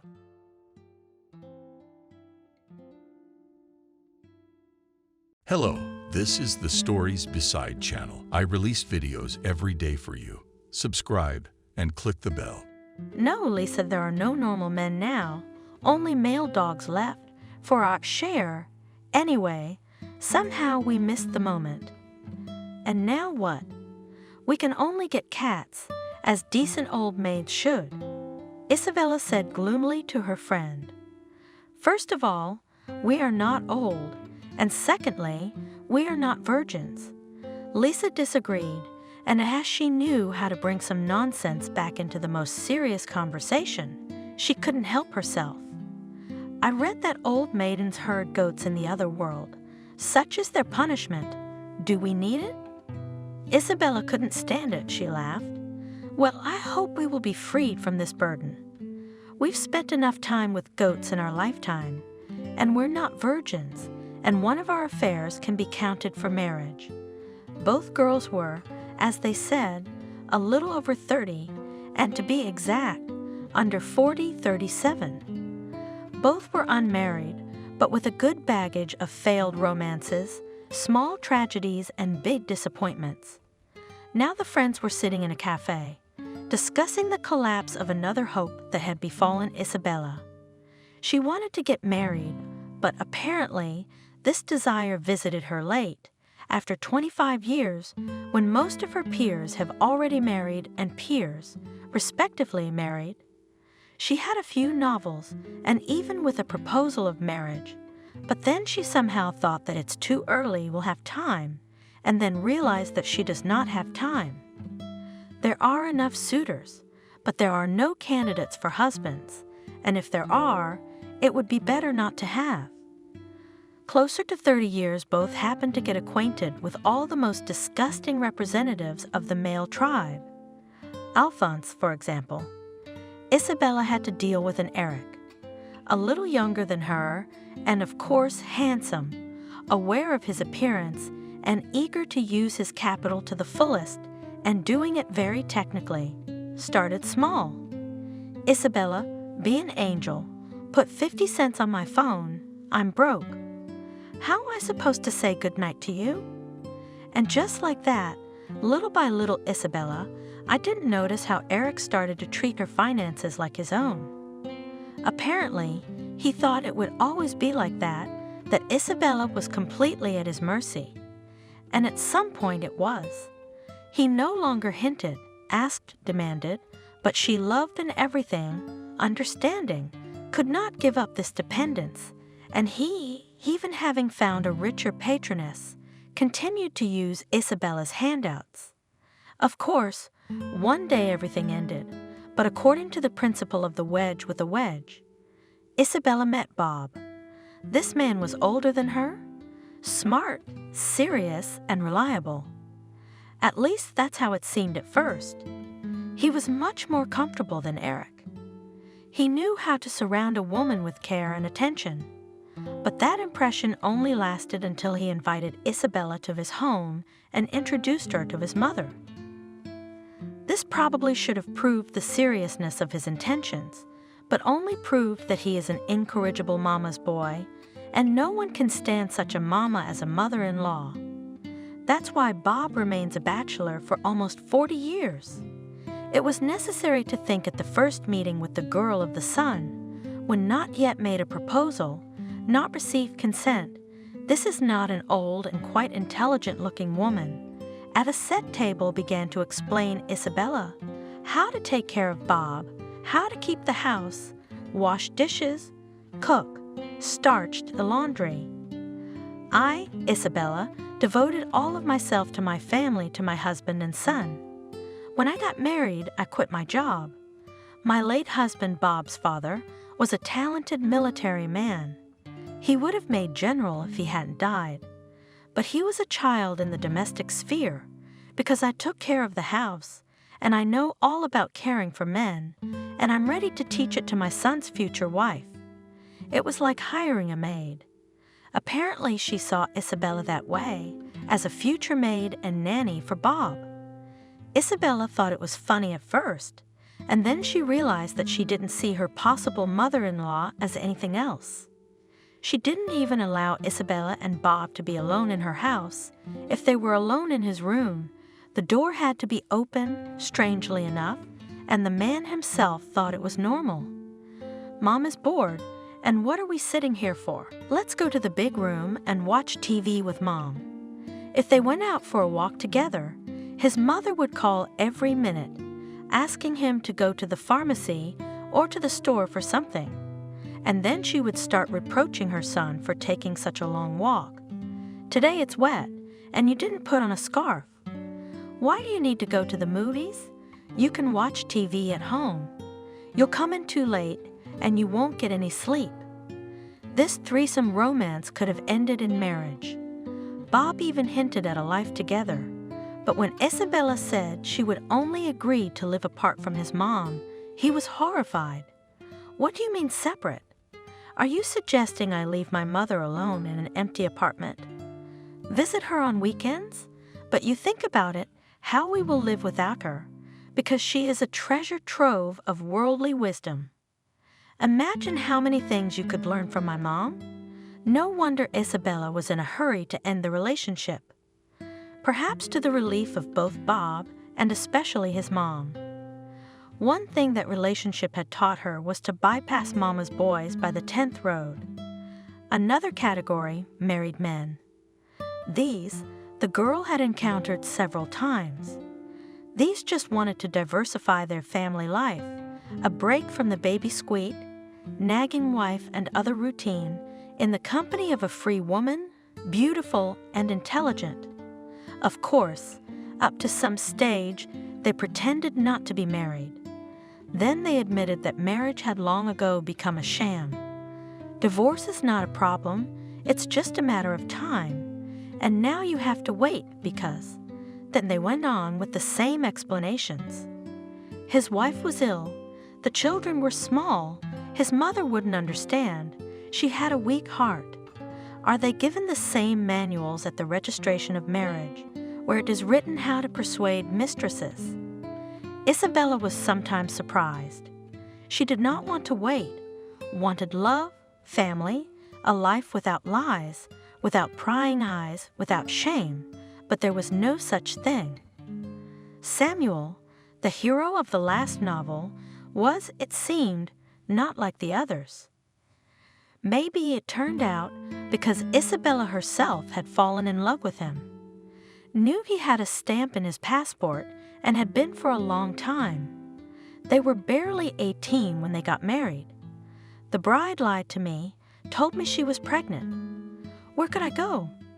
My parents were involved, both mine and hers. So everyone decided that we should get married as soon as possible, before the bride's belly is visible. So I became a married man, and very soon it turned out that there was no child. I lied I really wanted to get married. Can you imagine how we lived? We stayed with her parents. I tried to go to mine, but they chased me back. There's family there, you have to, but what kind of family is there? Scandals, yelling, screaming. 100 times I suggested divorce, but it started a perfect Sodom. Then there was an opportunity to live separately from his parents, and everything is not that settled, but stalled.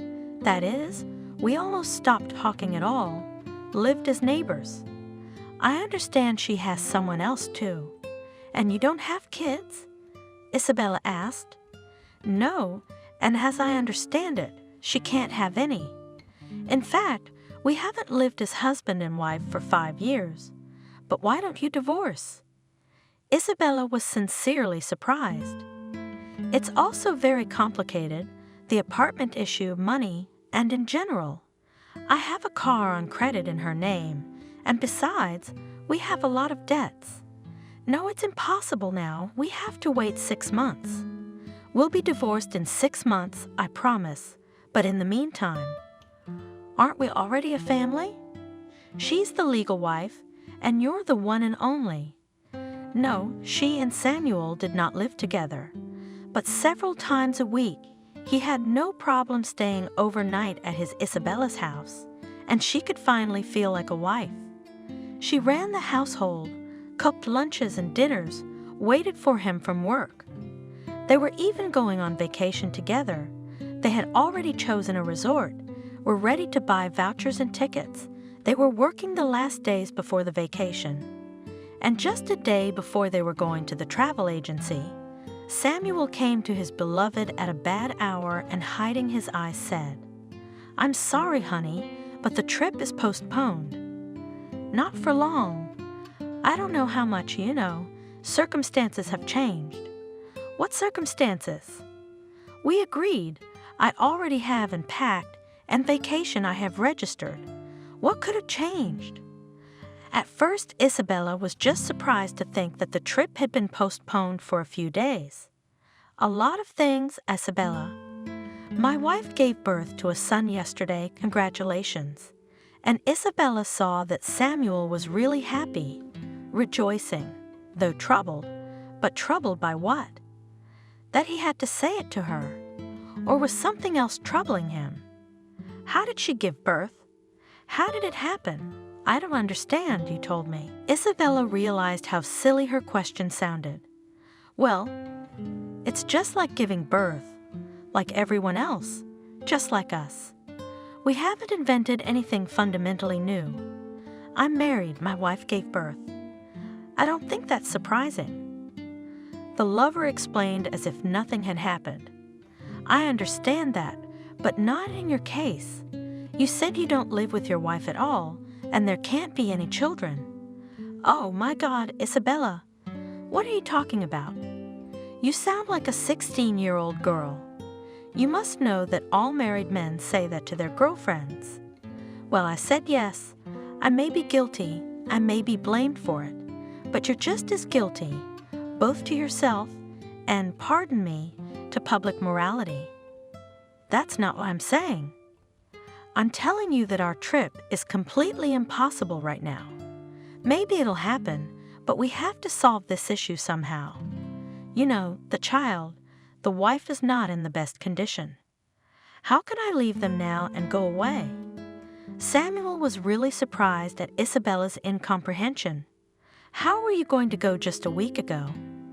After all, we planned this trip together, didn't we? Or didn't you know your wife was going to have a baby soon?" She really didn't realize it. "Well, the thing is, the baby was born prematurely. I thought we had a month, maybe a month and a half. Why not go? But my son was rushed, and that really complicates things. The baby is premature. My wife is in serious condition. They need help. I have to be there for them." Samuel explained it so convincingly, in a businesslike manner, as if he were talking to a fellow worker, convincing him that it was impossible to go fishing. "And yet I don't understand. How could you live with me all this time, stay overnight? Your wife didn't know? Or didn't care?" Actually, Isabella already realized that this affair was over, but still wanted to know how Samuel managed so cleverly to lead two women by the nose at once. "I didn't know. She was on maternity leave, in the sanatorium rested, went to her mother. That's when I stayed at your place. And thank you very much. We were very good together. We were happy. You have to admit, that's a lot too. I don't see any reason to get hysterical about it now. I'm not throwing any tantrums. I just don't understand how you could do it. What could I do? What did I do? I don't understand what you're doing out of nowhere. You knew I was married from the beginning. You must have realized I was probably lying. Now what's the big deal? You're a grown woman, and I was hoping you'd take it maturely, calmly. Yes, it happened like this, but we can keep a good relationship, and soon we can still go on vacation together. We'll have time. When? When your kid goes to school, retires from the army? What are we going to drive, a wheelchair? At least you'll have someone to drive you around. No, I'm not going to wait for that kind of happiness. Goodbye. I'm sorry, dear, but I'll drive without you, and I'll do everything without you. The woman said angrily. That's good. That's right. Go without me. And understand, I really didn't lie to you. I love you. I wanted to marry you. to divorce my wife, but you see what happened. Samuel, apparently, did not want unnecessary scenes and explanations, so he tried to get rid of Isabella as soon as possible, but she just wanted some clarity. You didn't do this without your involvement. I thought you said you didn't live with your wife. I wouldn't have messed with you if I didn't. Here we go again. I told you. I didn't know what I said. Was I supposed to report to you? Or ask permission to sleep with my lawfully wedded wife? That's it, get out. Sleep with whoever you want. Don't sleep with whoever you want, but get out of my life forever. Cut Isabella off. Okay, Isabella. You know my phone number. Call me if you need anything. You're still important to me. Get out. Samuel left, and Isabella was alone again in an empty apartment. It was hard. It was unpleasant. Disgusting it was. To realize that she was being used again, that she was once again, no one wanted her, no one cared about her. It's so disgusting. What can she do after that? Look for another man and hope that he is married or not will take her seriously. And she's already 37. It's not the clock ticking. It's the volleys rumbling. It's hard to keep it all inside, but who else to talk to about it? Not Lisa, the same Lisa who's been treated no better by fate. I really don't understand, Lisa. Why is this happening? I've tried to find the reason in myself, but I can't find it. I'm a normal woman, perfectly normal, just like you.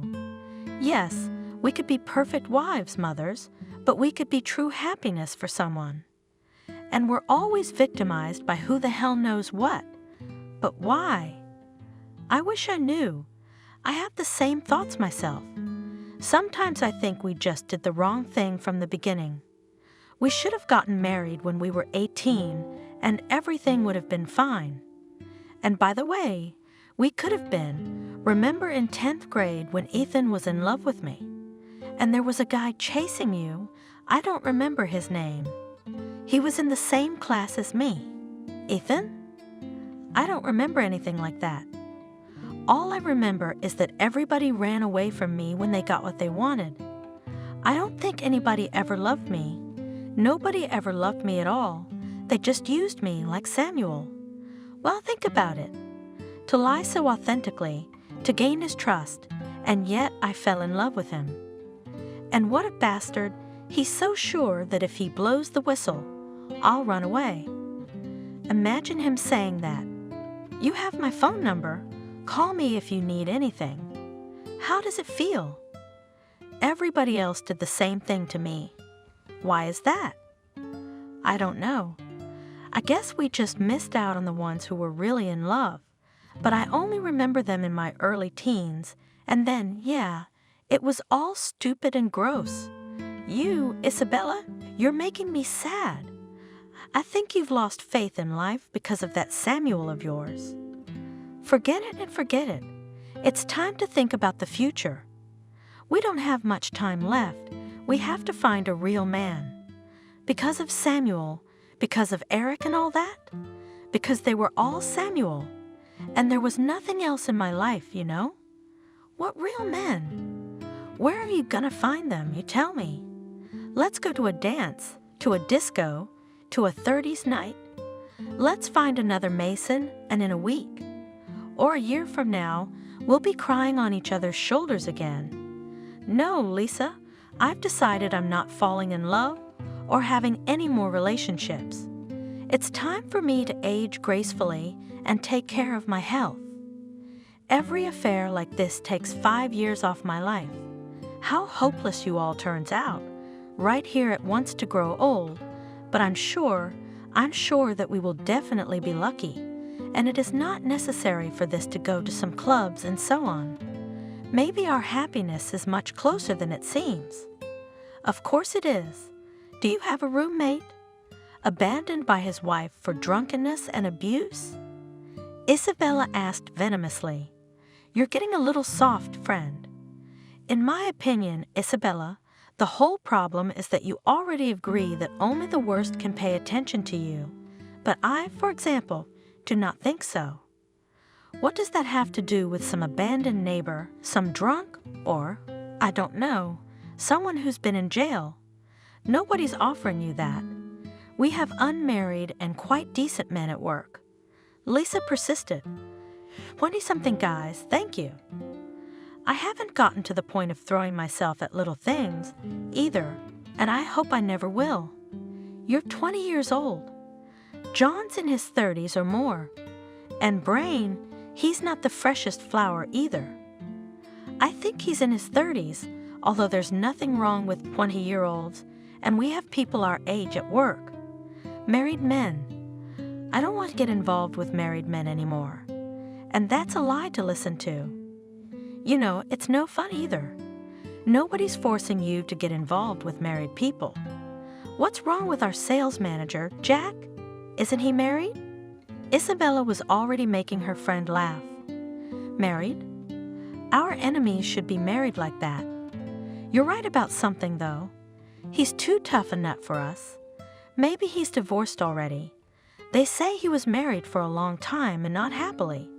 He loved his wife so much, and she cheated on him left and right. Can you believe it? Just out in the open. Well, how else could it be when everyone knows and almost laughs in her face? He knew everything. And so she cheated on him, and he loved her, but then, apparently, reached the edge and fell out of love. But that's still not our option. If he loved her for 10 years and put up with everything, he probably loves her now. Are they divorced or not? No, Jack. Let him live with the memory of his lost love. We need to find someone else. I don't think work is an option either.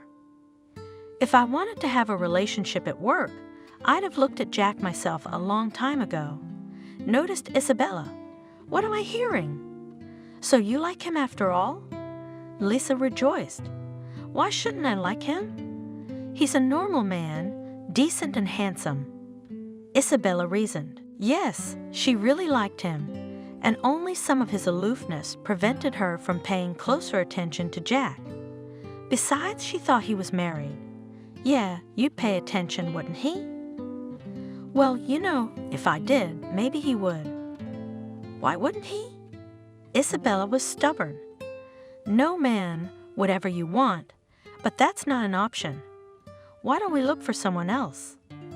Lisa persuaded her. Otherwise, we'll really have to cry a lot. But I don't understand you, Lisa. You're pushing me. You're discouraging me. I don't know if it's not an option for you, but I think I could get to know him better. Don't make up things, Isabella. You're on the wrong track, trying to get in the wrong sled again. I'm not trying to get into anything. I'm not telling you that I'm getting close to Jack, but I don't think it's out of place. The only reason I'm not getting close to him is because we work next door to each other, and that's not the best thing for any kind of relationship. Come on, I get it, and I'm not discouraging you. I'm just warning you that this is a really inaccessible fellow. We won't be able to melt his heart. That's what you think, but I'm sure I could. Isabella suddenly took possession of a kind of dash. She reasoned as if relieved. Everything is bad, love is gone, but why not try again? Would she really agree to go on living? Without love, without hope, to have cats, to grow old, to take care of her health, to drink kefir, to eat oatmeal on water. No way! How about you? Lisa sighed. No, that's the attitude I like. I recognize my Isabella. But you know, I'd advise you to be careful. Jack's good, I'll give you that, but he's gonna be a little hard to deal with, and the results may be worse than Samuel. Maybe you're right, but I'll give it a try. A free-spirited man with no particular flaws. Yeah, love for another woman. That's not a flaw for you. What love? They have such a complicated relationship, and you don't know if he's divorced or not. That's love for you. They say she left him, and such love is even stronger. The one who was abandoned is forgotten, but the one who was abandoned. Don't listen to any gossip. It does not look like he would forgive cheating and then cry for the woman who left him, spitting on everything. They didn't have kids, did they? There are definitely no children. He does not pay alimony, but here it is far from children. The main thing is the feeling for this wife. Lisa reasoned. You know all about his feelings. He reported to you directly. But I bet that I can win him over very easily. That? Oh, you do? Well, let's bet. Who's against it? But let's bet on something serious, not a candy bar. Because no one will fight for a candy bar and there's no interest. Remember we were looking at rings at the jewelry store, and you liked one expensive one. I really liked it too, by the way. So let's bet on that ring, shall we? That's how this strange wager was made. Something pushed to this deed quite adult, serious, educated women, maybe upset feeling, maybe drunk at the beginning of the conversation, a bottle of white wine. At any rate, the bet was made, and Isabella walked home in a rather high spirits. It made her laugh that she and Lisa had had such a bet. How she would accomplish her goal Isabella did not think much about, but after all, if nothing came of it, she would have to buy her friend a ring. Yes, it's expensive, but what can you do? Where else would the money go? She doesn't have kids, she doesn't even have pets, and she has enough for herself. It wasn't about the rings or the bet. She was suddenly excited.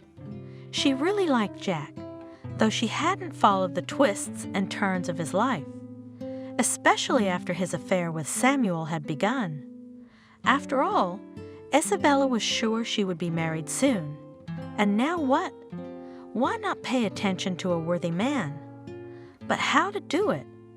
They have been working in the same firm for almost a year.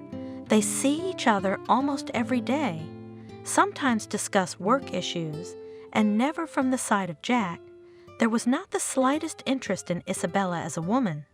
So what should she do now if she wants to be noticed? Dress more showy, more provocative.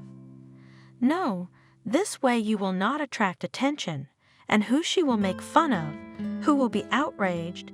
You are at work in the office. Yes, and not a girl already, a grown-up aunt, ridiculous to show their charms.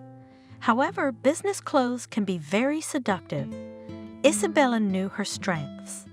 She had a beautiful figure, thick hair, well-groomed face. Even familiar women did not give her 37 years old, although she never hid her age, just watched her appearance. At work the next day, she was going to be especially diligent. No, the style of dress was businesslike, but with a hint. The slit on her pencil skirt was a little deeper than usual, and when walking sometimes revealed the lace garter of her stocking. The neckline on the off-white blouse, too, was a little more daring, and she had her hair styled in a sleek but sophisticated knot. A little more colorful makeup, nail polish, everything was elaborate, austere but mysterious. And most importantly, the perfume. They weren't exactly work-appropriate, spicy, tantalizing.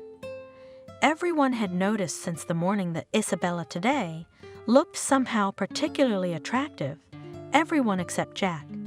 They had to talk to Isabella a few times on the job.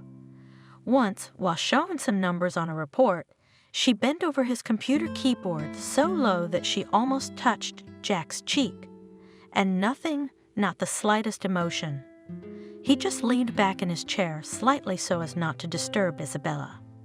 In short, the day had passed in vain, and Isabella had no idea what to do next. Well, not to carry her to work pies of her own production, trying to win the heart of the boss. Some women in this way, trying to influence the man they like, remembering that the way to his heart is through the stomach. Who just thought up such nonsense? What goes through the stomach, we know what it turns into. But I'm not going to go to him with an explicit proposal. It's disgusting to think about. At the same time, I didn't want to back down, and not just to win the argument. And really, I'm getting old or what? A normal kind of man, but no attention. She thought with annoyance. Well, let him not fall in love right away, but at least he can't look at me like a wall, can he?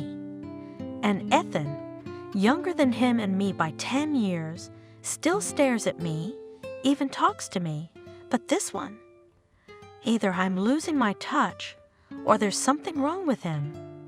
I tried to act, and more frankly, once, seeing that Jack goes down the corridor, lurked around the corner, and hearing the approaching footsteps, all twisted, slightly lifted her skirt and pretended to correct the seam on the stocking. Not even a glance.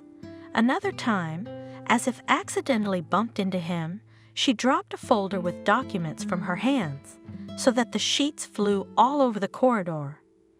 Jack apologized, began to help her collect the documents. Their hands collided, but he only helped, not a glance in her direction.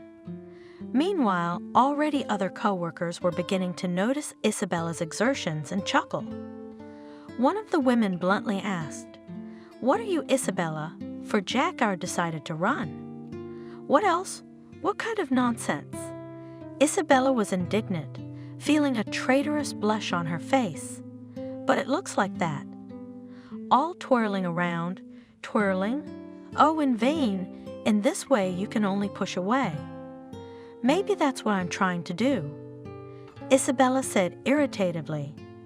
Lisa started laughing too, hinting that she would soon have a new ring. The month-long period in which Isabella was to win Jack was coming to an end, but there was not the slightest change in his attitude. One day, the director of the firm announced that 2 employees had to go on a business trip to sign an important contract. A lot depends on success. Strictly said the boss. "We'll go, of course, Jack, and with him." "Can I go?" "May I?" Several voices shouted at once. "No, you're not experienced enough, and I need you on the spot." "Isabella, I think, will do the best job. Wouldn't you agree?" "Yes, of course," Isabella answered in a steady voice. She realized that this business trip gave her a chance, but she tried not to show her feelings. Someone might have believed her indifference, but not Lisa. She understood the possibilities for her friend. "But there you go. Now you'll win for sure. He'll take you in his car." "Right. You'll be there as a couple." "Oh, I don't know, Lisa." Isabella waved away, trying to hide her triumph. "I'm seriously thinking about buying a ring and giving it to you. It would be easier and less frustrating. I feel like some kind of maniac. Don't make it up. That's because at work, in public all the time, and there will be 2 of you, in an informal setting. Yes, here anyone wins. Don't forget to bring some nice lingerie and a party dress. The green one. You'll seduce anyone in it." On the day of departure, Jack picked Isabella up at exactly the right time. She had packed her traveling bag with great care the day before. In the morning she also carefully applied makeup, did her hair, but she did not dress. She met her colleague in a lace negligee, thrown on the most elegant underwear. Such an outfit best emphasized all the advantages of her figure and, according to Isabella, made a lasting impression on any man. But Jack looked at her as if she had opened the door in a man's tracksuit. "Aren't you ready yet?" "It's a 5-hour drive." His tone was extremely unhappy. "Oh, come in." "I'm sorry. I'm so nervous. I was afraid I'd forget something." "Come in. Wait 5 minutes. I'll wait downstairs in the car. Try to make it 10 minutes, please." And he calmly turned and walked out. Isabella almost cried with frustration. Such an elaborate image was wasted. Yes, he must be impotent or something worse. And here I am dancing in front of him as if he were Jack, the last man on earth and in my life. "Oh, Lisa, you got me going, even though you said you couldn't do it." "That's what lured me." she thought angrily, hurriedly dressing without much effort. What did it matter how she looked if there was no one to appreciate her efforts?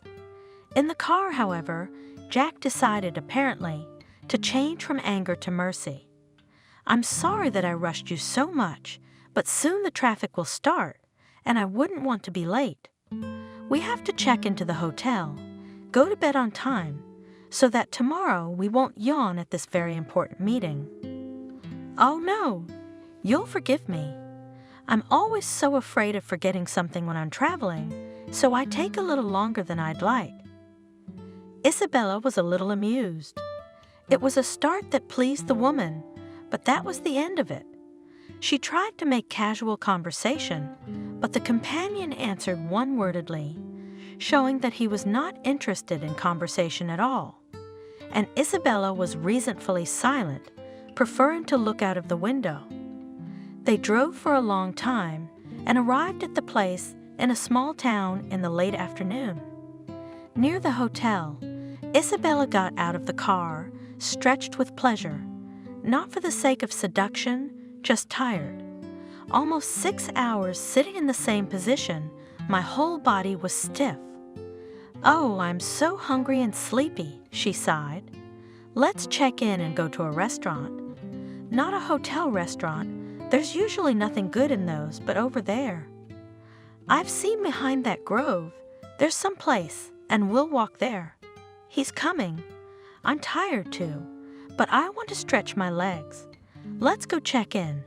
At the information desk, an unpleasant surprise awaited them. The receptionist said, in an apologetic tone, that although they had booked 2 rooms, one was already occupied. A certain important guest had arrived. "What are we supposed to do?" Jack wondered. "We are not important guests, but we are here on business. We have an important event tomorrow, and you suggest me to sleep outside." "Why should we?" mumbled the receptionist. "There is one room, and it is quite spacious. You can make sure of it. There is a large double bed, even a 7-bedroom bed. We are not spouses, not relatives. How should we sleep? One by one?" Jack was boiling.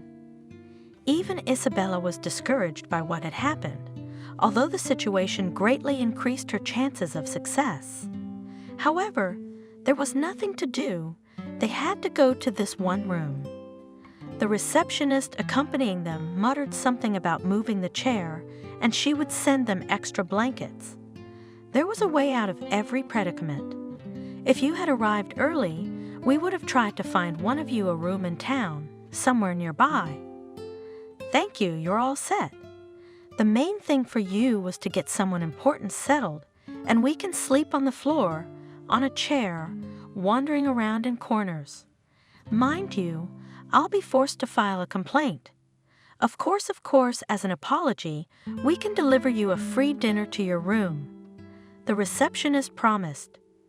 "Thank you. Do you really think that after what happened, we have any reason to trust you and your staff? Keep your dinner and we'll have to eat at another restaurant." Cut Jack off. "Well, this place is pretty cozy," Isabella said conciliatingly when they were alone in the room. "It's really quite spacious. We can get along without disturbing each other. Let's get ready to go to the restaurant, shall we?" "I wonder how careless you are about everything," said Jack. "I am not so much frightened by the prospect of spending 24 hours or whatever it turns out to be with you in the same room as I am outraged by the attitude of the administration. The room was booked and here you are. It feels like some kind of bad joke, but don't take it so personally. What can we change? Kick someone out of the room? File a complaint? What's the big deal? After all, we're both adults and nothing bad can happen here. You're not a maniac, and I promise not to bother you either. We can coexist peacefully. Thank you, of course. We probably won't annoy each other, but the situation is unpleasant." Jack didn't stop. Oh, how many unpleasant situations are there in life?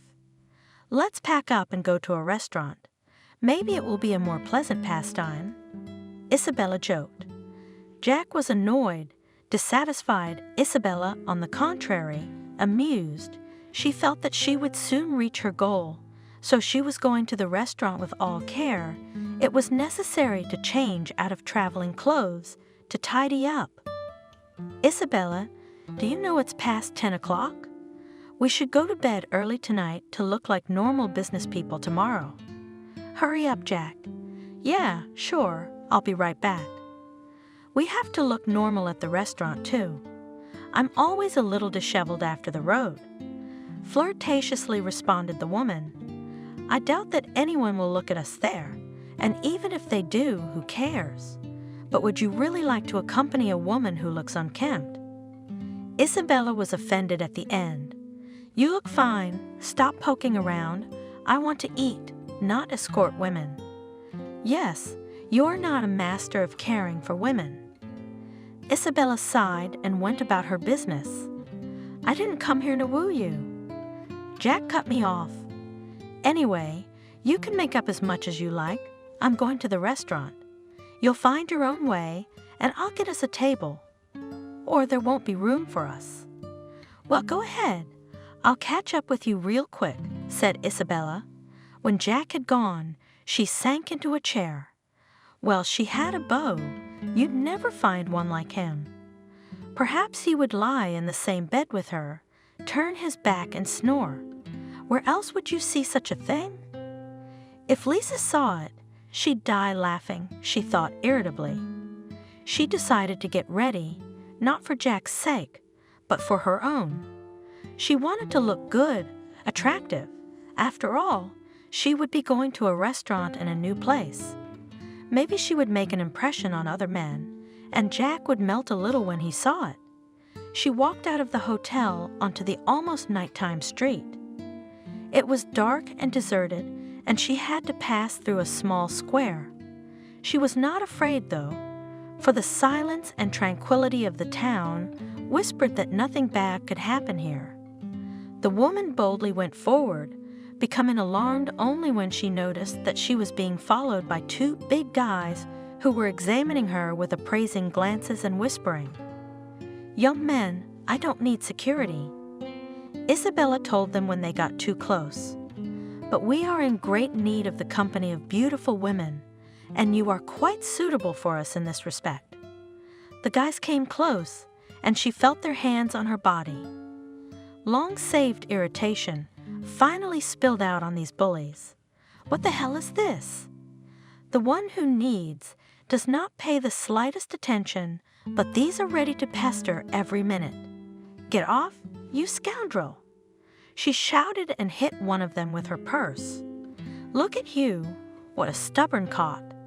Glumly said the other, and showed that they were not going to lag behind, but Isabella was not going to be an easy prey. Enraged, she hammered both of them at once with her purse, and with her fists, knees, legs, cutting them down with the last words. Oh, come on, she's some kind of seizure, said one of them at last. Fool, nobody was going to rape you. We wanted to invite you to a restaurant, but now you go out alone, and there is a maniac here, by the way, so wait for him. Going away, the guy shouted, and then someone else came from behind and took her by the shoulder.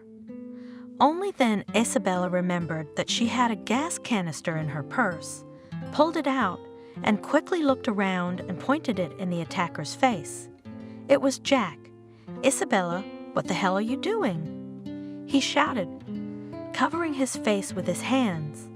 The woman looked at her coworker confused.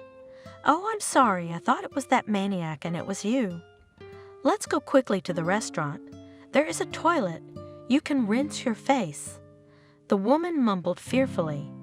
They reached the restaurant. Jack went to clean himself up. Isabella sat down at a table. When her companion came out with inflamed and reddened eyes, Isabella almost cried with guilt.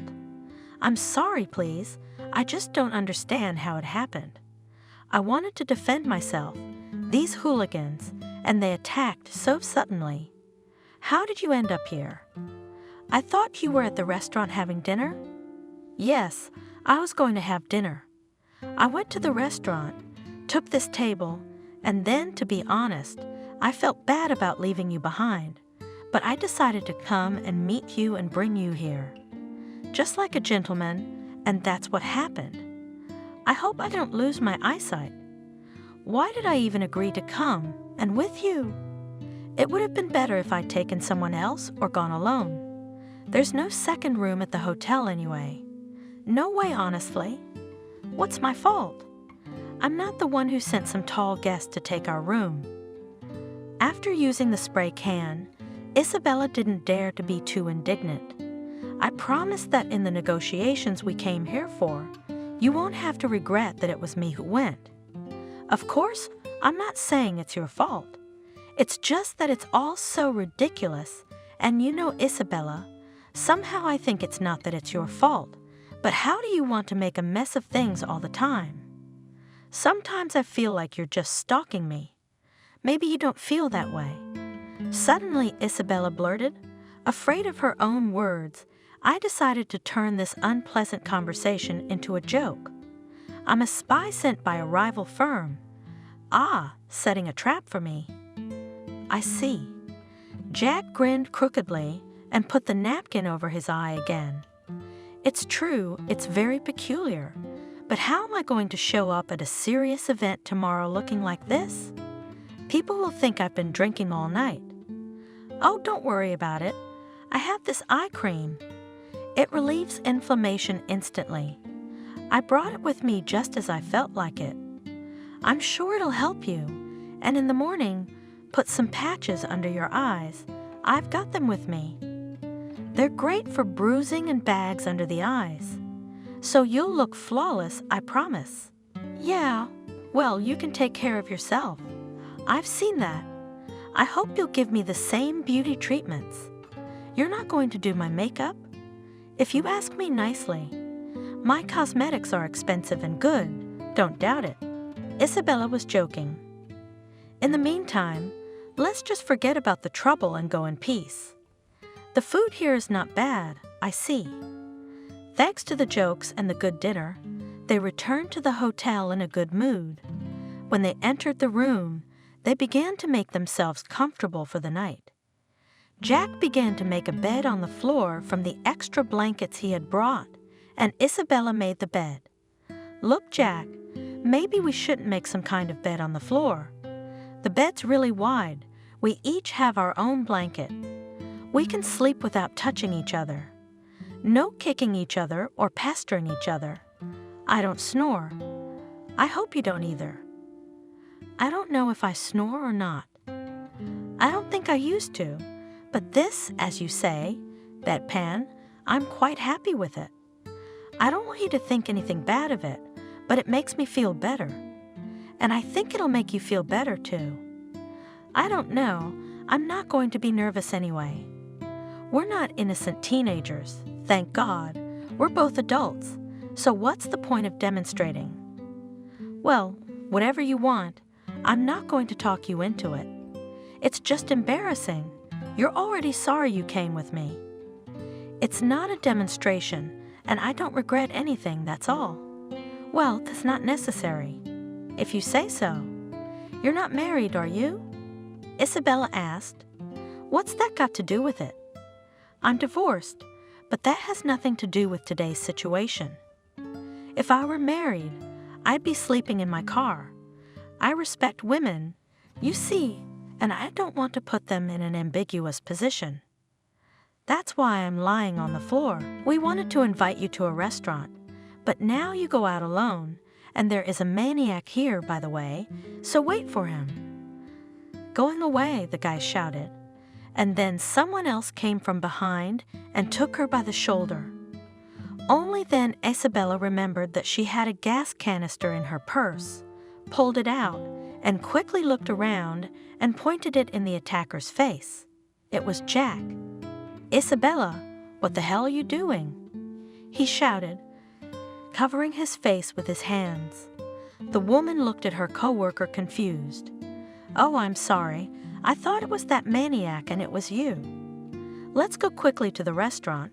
There is a toilet. You can rinse your face." The woman mumbled fearfully. They'd reached the restaurant. Jack went to clean himself up. Isabella sat down at a table. When her companion came out with inflamed and reddened eyes, Isabella almost cried with guilt. "I'm sorry, please. I just don't understand how it happened. I wanted to defend myself, these hooligans, and they attacked so suddenly. How did you end up here?" "I thought you were at the restaurant having dinner." "Yes, I was going to have dinner. I went to the restaurant, took this table, and then, to be honest, I felt bad about leaving you behind, but I decided to come and meet you and bring you here. Just like a gentleman, and that's what happened. I hope I don't lose my eyesight. Why did I even agree to come, and with you? It would have been better if I'd taken someone else or gone alone. There's no second room at the hotel anyway. No way, honestly. What's my fault? I'm not the one who sent some tall guest to take our room." After using the spray can, Isabella didn't dare to be too indignant. "I promise that in the negotiations we came here for, you won't have to regret that it was me who went. Of course, I'm not saying it's your fault. It's just that it's all so ridiculous, and you know, Isabella, somehow I think it's not that it's your fault, but how do you want to make a mess of things all the time? Sometimes I feel like you're just stalking me. Maybe you don't feel that way." Suddenly, Isabella blurted, afraid of her own words. I decided to turn this unpleasant conversation into a joke. "I'm a spy sent by a rival firm." "Ah, setting a trap for me." "I see." Jack grinned crookedly and put the napkin over his eye again. "It's true, it's very peculiar. But how am I going to show up at a serious event tomorrow looking like this? People will think I've been drinking all night." "Oh, don't worry about it. I have this eye cream. It relieves inflammation instantly. I brought it with me just as I felt like it. I'm sure it'll help you, and in the morning, put some patches under your eyes. I've got them with me. They're great for bruising and bags under the eyes. So you'll look flawless, I promise." "Yeah, well, you can take care of yourself. I've seen that. I hope you'll give me the same beauty treatments. You're not going to do my makeup? If you ask me nicely. My cosmetics are expensive and good, don't doubt it." Isabella was joking. "In the meantime, let's just forget about the trouble and go in peace. The food here is not bad, I see." Thanks to the jokes and the good dinner, they returned to the hotel in a good mood. When they entered the room, they began to make themselves comfortable for the night.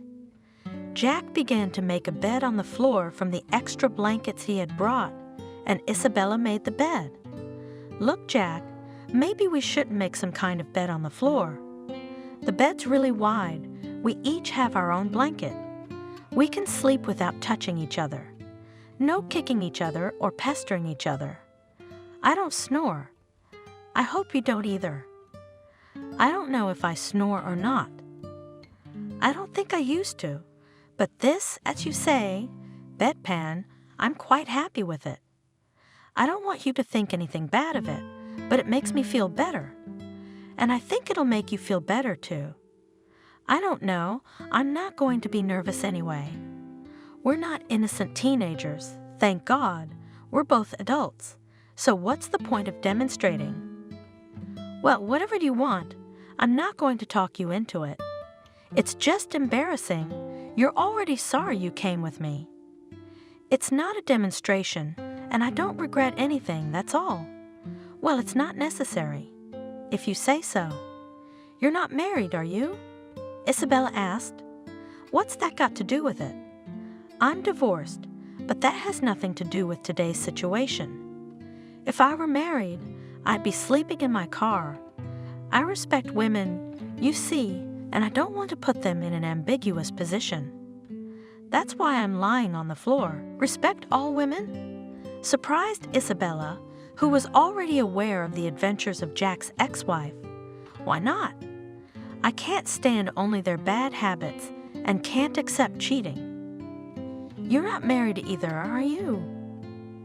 There was a clear desire to change the subject, and Isabella answered readily, No, and never have been. I was going to, yes, but it didn't work out. Maybe it was for the best, especially when you think about the people I was going to marry.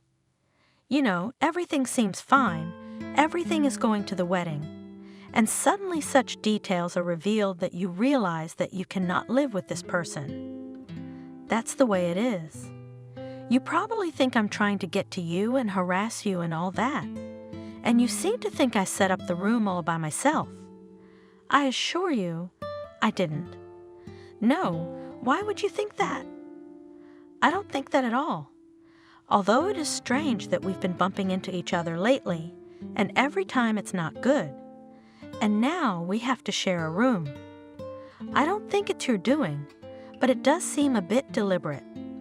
It's rare to see strangers, a man and a woman, forced to share a room, but like brother and sister. Isabella smiled in the dark. Let's go to sleep already, shall we?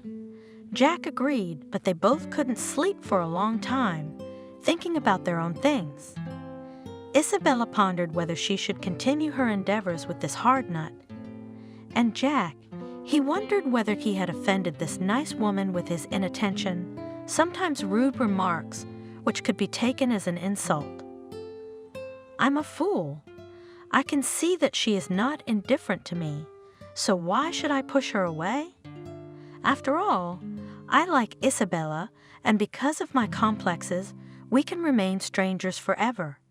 And the main thing is that I can't understand why I'm behaving like this. Keep fidelity to me no one, and to marry I would like no less than she married, or I'm afraid that again something will go wrong. My first love cost me a lot of blood. Of course, to assume that it will always be so is not to assume that it will always be so. But still I would not like to be convinced of it, by experience. The next day was very responsible. They had to achieve the conclusion of the contract, that is, to convince the partners of mutual benefit, and both Isabella and Jack were extremely collected and persuasive. Thoughts about personal problems left them. However, even before the negotiations began, Isabella jokingly made a wish. If all succeeds with this contract, then with Jack we will be all right. Perhaps she was hoping to build a relationship in some way to show her best side. Jack would see that she wasn't a flake, and maybe he'd at least give her a real compliment. Everything turned out as well as possible, but the only thing Isabella waited for from the one for whom she made so much effort was a firm, friendly handshake. What kind of a man is that? Was it hard to get a kind word out of him? All the others admire, but this one, the woman thought sadly. It was decided to celebrate the successful deal with a corporate party in the banquet hall, and Isabella decided to show up at the party in the full glory of her mature beauty. Okay, she lost to Lisa, but let Jack see that he lost even more. It is not known what she did not please him, but Isabella will not get to the bottom of it. How many times can we do this? Apparently, she's just not the one for him. Well, love was without joy. Separation will be without sorrow, the woman thought, though she had been convinced more than once that this belief was wrong. She had a little love with joy, but parting brought much grief. Well, at least now there would be a chance to relax a little. And Isabella shone. She came to the party dressed not at all businesslike. Jack had never seen her before in such a dress, with such a hairdo, compliments from everyone, even from women. There was no end. Everyone wanted to drink, dance with her, and Isabella did not refuse anyone. Happily drank champagne glass after glass, joked, quipped, flirted. Jack's serious look did not upset her, but only encouraged her, let him see what she could be. She was sitting there like an owl. She wouldn't ask me to dance, but that was fine. I wouldn't be lacking cavaliers here. Drunken fun, she thought. And there was everyone wanted to dance with a beautiful, liberated woman. They even tried to get her a date, suggesting she run away from the party. "No, you see, I'm not here alone." Isabella refused. "Your date doesn't seem very companionable." People wondered. "Yes, Jack is a very serious, businesslike man," agreed Isabella, and Jack saw that Isabella was getting drunker and drunker, probably because of the habit of alcohol. "Something broke up my lady," he thought with displeasure. It seemed to be so right, though with a weirdness, and here it is on the through. We should evacuate her before she makes a mess of things. Apparently she can. He walked up to Isabella, took her under his arm. "Isabella, don't you think it's time for us to go home? You seem tired," he said coldly. "Tired? I haven't even begun to have fun yet," the woman replied stubbornly, pulling back her hand. "When do you, Jack, call for me? I'd like to know." Isabella, in spite of her condition, still realized that it was necessary to restrain herself a little, to watch her tongue, or as if she would really not say too much. But she wanted to shout in his face in front of everyone. "Where am I supposed to go with you? I almost hang on your neck, and you either do not see or do not want to know. It's like fate brought us together, and you're running away like a leper. If I'm so disgusting, just tell me to back off and stay away." Feeling that now the alcohol she drank would really loosen her tongue and she would be embarrassed for life, Isabella bit her tongue, and Jack, apparently realizing that it was necessary to act quite differently, changed his tone. "Come on, Isabella. You've danced so much, that's enough for tonight." He spoke affectionately, putting his arm around the woman's waist. It was the right move. "Come on, Jack. I've really been jumping around and drinking a little too much, and I'm no good drunk, am I?" "You're always beautiful," Jack assured her.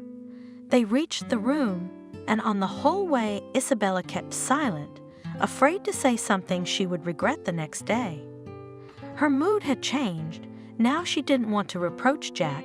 She wanted to confess her feelings, but on the way she had sobered up a little and realized that this confession might not end well. Well, as he would say something like, "It's all right, go to bed," and then lie on the floor, such humiliation she could not stand. "Why are you so quiet all of a sudden? You used to be so talkative," asked Jack when they came to the room. "My tongue is slipping and my legs are slipping too," mumbled Isabella. "You're a fool, Isabella, and you drink a lot." Letting her into the room, Jack said reproachfully, "I don't drink much, hardly ever at all. I was just disinfecting my mental wounds, that's all," she explained, standing in the middle of the room. They didn't turn on the light. The bright moon was shining directly into the window, its light silvering the woman, coloring her face and hair an unusual ghostly color. "How beautiful you are now, Isabella!" Jack couldn't help himself. "Only now, and tomorrow I will again become ordinary, unnecessary, superfluous?" sadly asked Isabella, who began to sober up as quickly as intoxicated. "Not at all. I always saw how good you were, but I didn't dare. I didn't know how you'd react, afraid you'd push me away." He came over and stroked the woman's pale cheek. "And now you're not afraid?" Putting her hands on his shoulders, Isabella asked. "Now I don't care. Push me wherever you want." Isabella pushed Jack so hard that he fell backward onto the wide bed, arms outstretched, and she slipped into his arms. It was a night of love, with crazy kisses, incredible confessions, vows. Isabella was happy that night, and not because she had won the bet. She realized that she really loved Jack like she had never loved anyone before in her life. She was ready to share her happiness with the whole world, and with Lisa, of course. When Jack fell asleep in her arms, she pulled out her phone, took a selfie and sent it to her friend, letting her see that Isabella hadn't lost her touch, that she could love, and she could be loved too. After that, she blissfully dozed off, resting her head on the world's most trusted shoulder. Isabella awoke alone in the morning, but she was neither surprised nor frightened. Jack entered the room with a tray and a cheerful cry. "Who ordered breakfast in bed? Who's hungry?" Isabella clapped her hands. "It didn't even occur to me to order. I thought it only happens in the movies, and it's weird. I'm used to washing up first and then having breakfast, but I'm hungry. I'm gonna take a quick shower, and don't start without me, okay? Don't stay in there too long, because I'm hungry too in every sense." Happy, Isabella ran to the bathroom, hurrying to do her morning toilet as soon as possible. She didn't want to miss a single minute of this wonderful morning, but when she walked in, all the colors seemed to fade. Jack, fully dressed, was busily packing his things into his suitcase, not a trace of his recent cheerfulness on his face. A tray of untouched breakfast stood on the bedside table. "Did you decide to pack before breakfast? There's still time, we'll make it. Why don't you sit down at the table? Have breakfast by yourself. Have a good appetite. I'm going home," he said calmly. "I mean, why? Are you offended by something? That I didn't eat right away?" "No, Isabella. It's just that I know everything now. I know the purpose of your mockery of me, this trip, this night." He nodded at the phone on Isabella's pillow. "You got a message, I opened it. Read your friend's congratulations. I'll join you. You've done a great job. What did you write? Why did you read it?" Isabella reached for the phone, feeling that her hand had become quite cold. "I agree. It may not be pretty, but as it turns out, not for nothing. But you listened to your girlfriend's gossip in vain. I'm not married for a long time. If you were, you wouldn't have a chance. That's what I said. What's that got to do with it?" Isabella threw the phone away without reading it. "Yeah, let's say Lisa and I did something stupid. So we argued, so what? The truth is what happened last night, what I told you, and the rest is nothing. Believe me, I would never have done that if I hadn't cared about you. I wanted to be with you, understand? If you had listened to the whole conversation between me and my friend, how can I understand and believe after what I found out?" Jack said tiredly, "I saw that you cared for me and paid attention to you too. You seemed to me unusual, not like everyone else, inaccessible and beautiful. In a word, a real woman. And what do I see now? An ordinary cheap girl who decided to play at love with a man who gave no reason for it, and then she drank, and that's that. That's not true, Jack. I'm asking you to sit down. Forget what you saw on that phone and just talk. You'll see that you can trust me. Does everything that's happened between us mean nothing? And what does this have to do with the game and what I drank? You could have just ignored me and moved on. I know you'll try to braid me with your words, seduce me with your charms, but it doesn't mean anything. You, pretending to be madly in love, still had a moment. You filmed the whole thing and sent it to a friend. Just to show off. If you don't think that's gross, I'm sorry." Isabella couldn't take it anymore and went on the offensive. "I think it's creepy to go through other people's stuff, to read other people's correspondence. Now I understand why you got divorced. You're just pathologically jealous. Was your wife cheating on you, or did you think she was? Torturing the poor woman with your suspicions, checking her every move so she couldn't take it. You're leaving? Good riddance. I'm very glad I've been spared such a misfortune. Goodbye. Your performance was good, but your technique was lacking. Goodbye. and Jack picked up his things and walked out, slamming the door. That slam calmed Isabella a little, gave her a chance not to fall face down into the pillow, not to burst into tears, which meant that she had hurt him after all, and probably correctly discerned the nature of his relationship with his wife. It is necessary to come to such an idea, to go through her phone, and most importantly, why? What did he want to find there? It's a personal number, not a corporate one. She picked up her phone, opened it to Lisa's message. "Congratulations, my friend, you made it, didn't you?" "Well, I didn't doubt it. The bet's won. You're the winner, as usual, and the ring is yours." She looked at the picture Lisa had sent her. There she was on Jack's shoulder, still happy, still in love, still in love. Loved? Can you walk away like that if you love? And this is coming from me, who's been separated from at least 5 men. It's my fate to be always not loved, but only used. And that too, I slept over, and God bless my legs. He's still slamming the door, so be it. She too began to pack, trying not to think of her victory turning out to be such a defeat that Isabella did cry. But very quickly she calmed down, saying to herself, "Enough crying for everyone, it's too much. No and no. In war, as in war. I'm 37, my train has already left.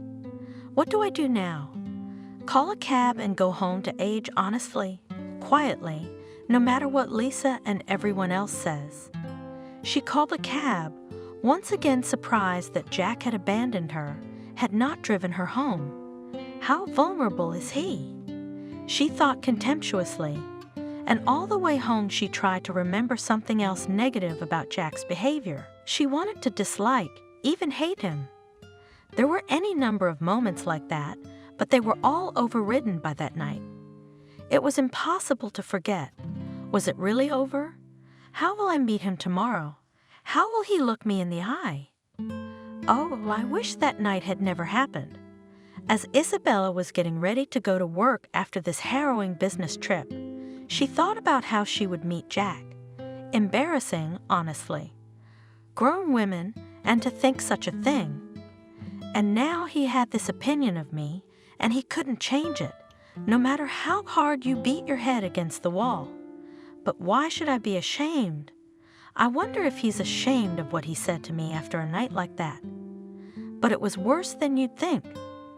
Jack wasn't at his workplace, but his boss greeted Isabella like a heroine.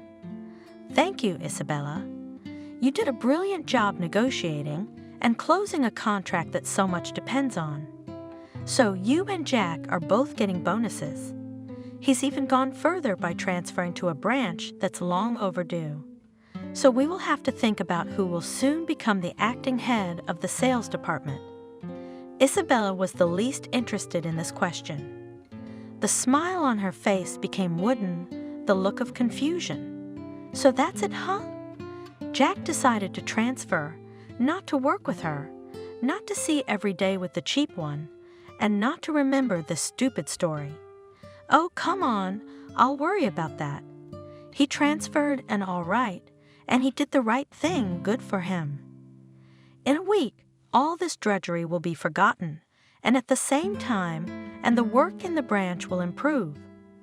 Well done, Jack, you're a hero." Isabella thought with mocking anger.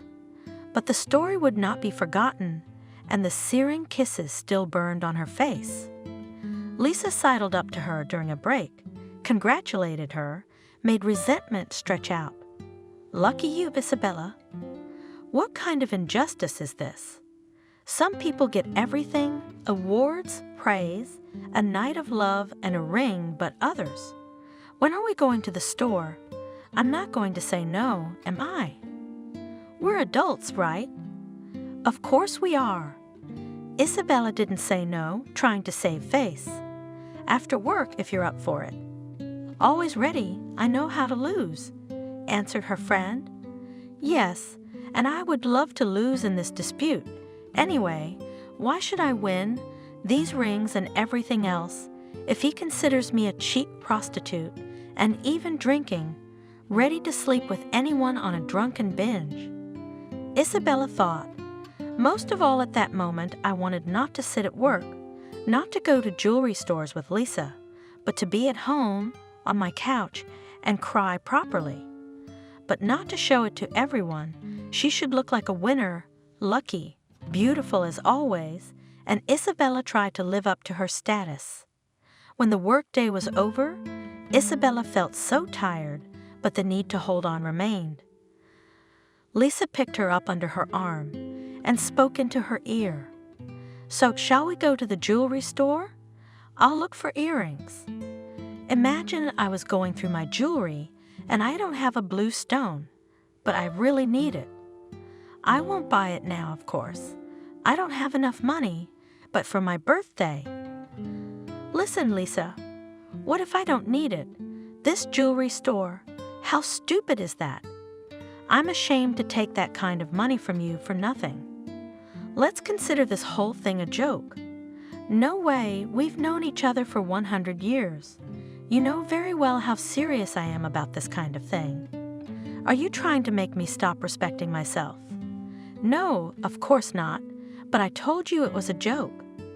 Isabella wanted to go home and cry, not pick out rings. Why do I need all these rings and earrings and everything in the world? Of course, you won't be helped in any way by these fashionable rags in a brilliantly meaningless woman's fate. Very true. But my feminine destiny, only meaningless and not at all ingenious. Isabella thought absent-mindedly.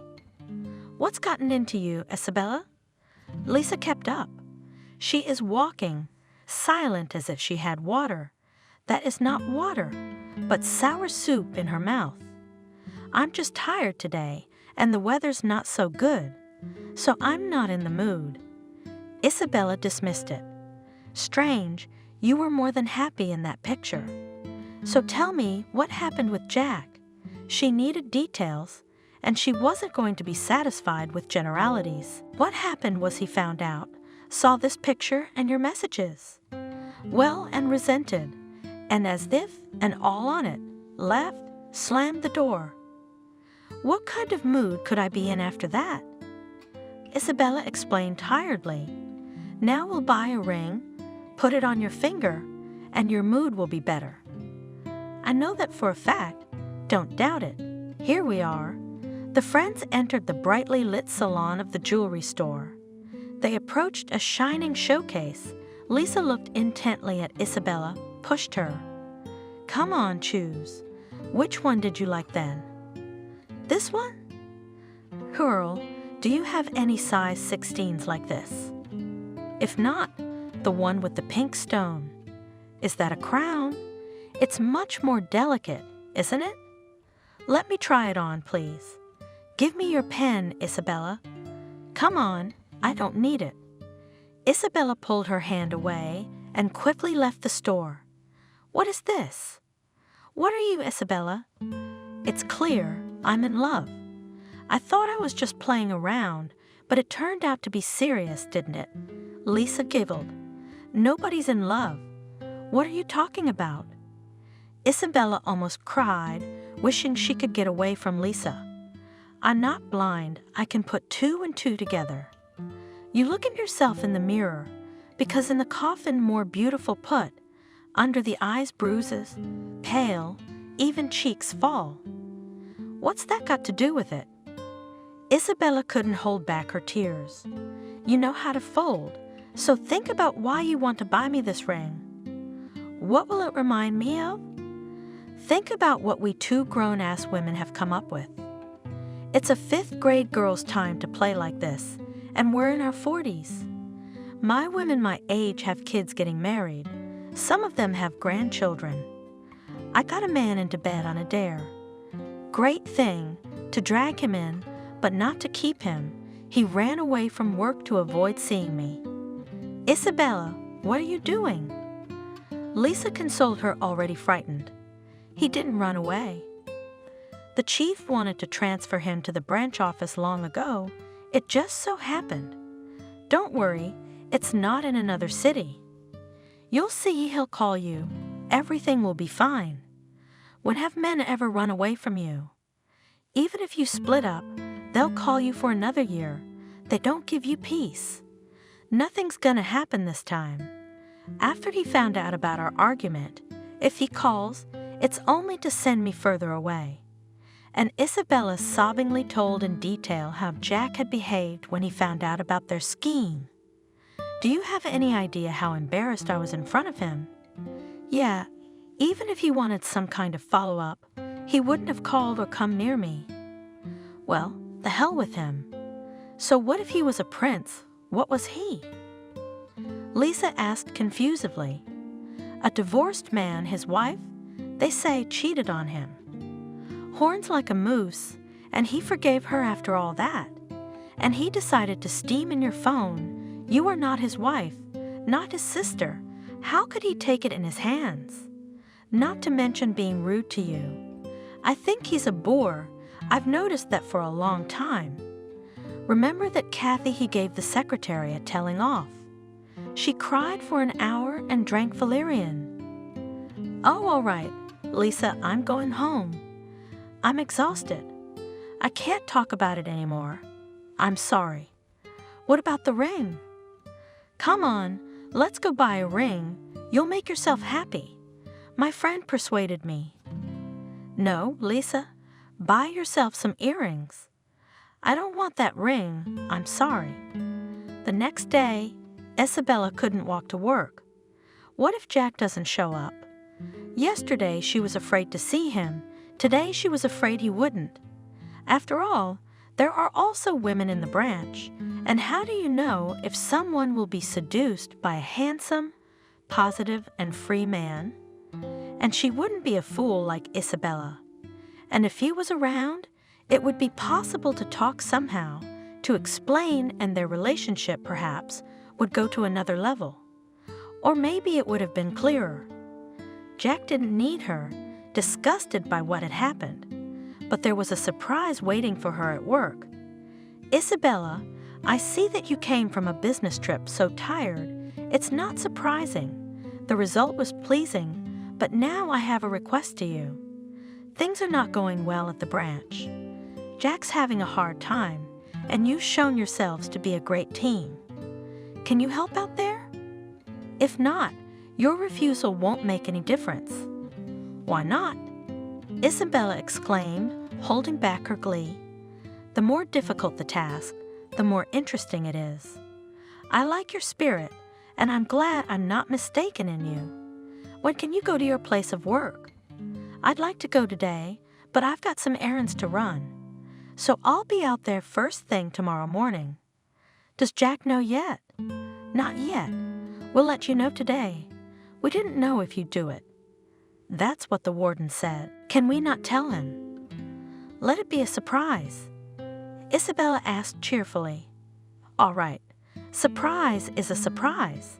The man didn't argue, apparently realizing something. And Isabella suspected that he had realized it for a reason, not by himself. So she asked her friend at lunchtime, Did you tell the chief to transfer me to the branch? Well, of course I told him, and he immediately obeyed. Lisa snorted. I didn't tell him anything. It was your Jack who probably asked for you to be transferred to him. Isabella liked that assumption. It was quite possible that Jack himself had asked to be transferred. It would mean, probably, that he wanted to make up his mind about their relationship somehow, too. It would be good if that was the case. That was all she said, sighing. Jack didn't ask for anything. He sat in his office, sorting through the statements and schedules, his mind wandering with thoughts of her, of Isabella, and it was impossible to escape them. And those thoughts were, more often than not, guilty. But what had I done? Why had I hurt a woman? A good woman. It was a great sin, she argued. After all, she bet on me, and not on others who are also single and pretty. So she cared for me after all? And why she probably got into that bet? Because I'm a sucker myself, I acted like I wasn't interested in her at all. So I upset her. I did not know how to impress, how to start a serious conversation, and that's why this dispute happened. And then she was too much. It was worth it to make a story out of it, and even more so to insult her like that. And now what should I do? Call and apologize? He was aware that it was probably the best option to apologize, but he didn't know how Isabella would react. After all, she was very offended and even angry with him. And rightfully so, anyone would be angry, even a very loving person. Not everyone is capable of being forgiving, understanding. Is it because after Lara, I can't get over it? I can't learn to treat people differently, women in particular. With the usual disgust, he remembered his ex-wife Lara. Yes, she had cheated on him throughout their torturous 10-year marriage. She cheated and he forgave. The cheating started before they were married. They met when they were students, studying together. Jack fell in love. Just to cramps, she was good at the time, but the main thing is not even beauty, but some kind of attraction. She attracted and beckoned not only him alone, but almost everyone, but she was responsive in this regard. It seemed that she and Jack had already had an affair, love, and it was even getting to the wedding. And suddenly he finds out that she shares her caresses between him and another man, and it would be all right, a promising man, capable of something to strike a girl's imagination, no.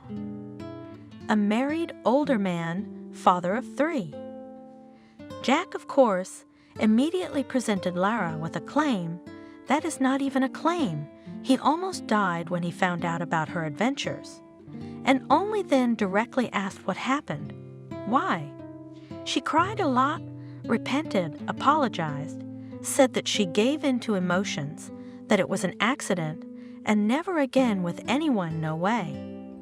And he forgave, because the application had already been filed and the wedding preparations were in full swing. That is, no, he was not interested and would not stop it, but the wedding would be upset, and it would be fine. He could not imagine how he would be without her, without Lara. Anyway, they got married, and she gave in to her emotions a few more times. Those were the times he knew about. And she'd done it all strangely, not even hiding it, so sure was she that he'd forgive her. Or did she care that much whether he would forgive or not? And even people were not ashamed. No, it was all strange and then disgusting, and he realized that he was turning into a ridiculous character in some book. His wife comes in from her lover and says, "And I did it again," and the husband cries.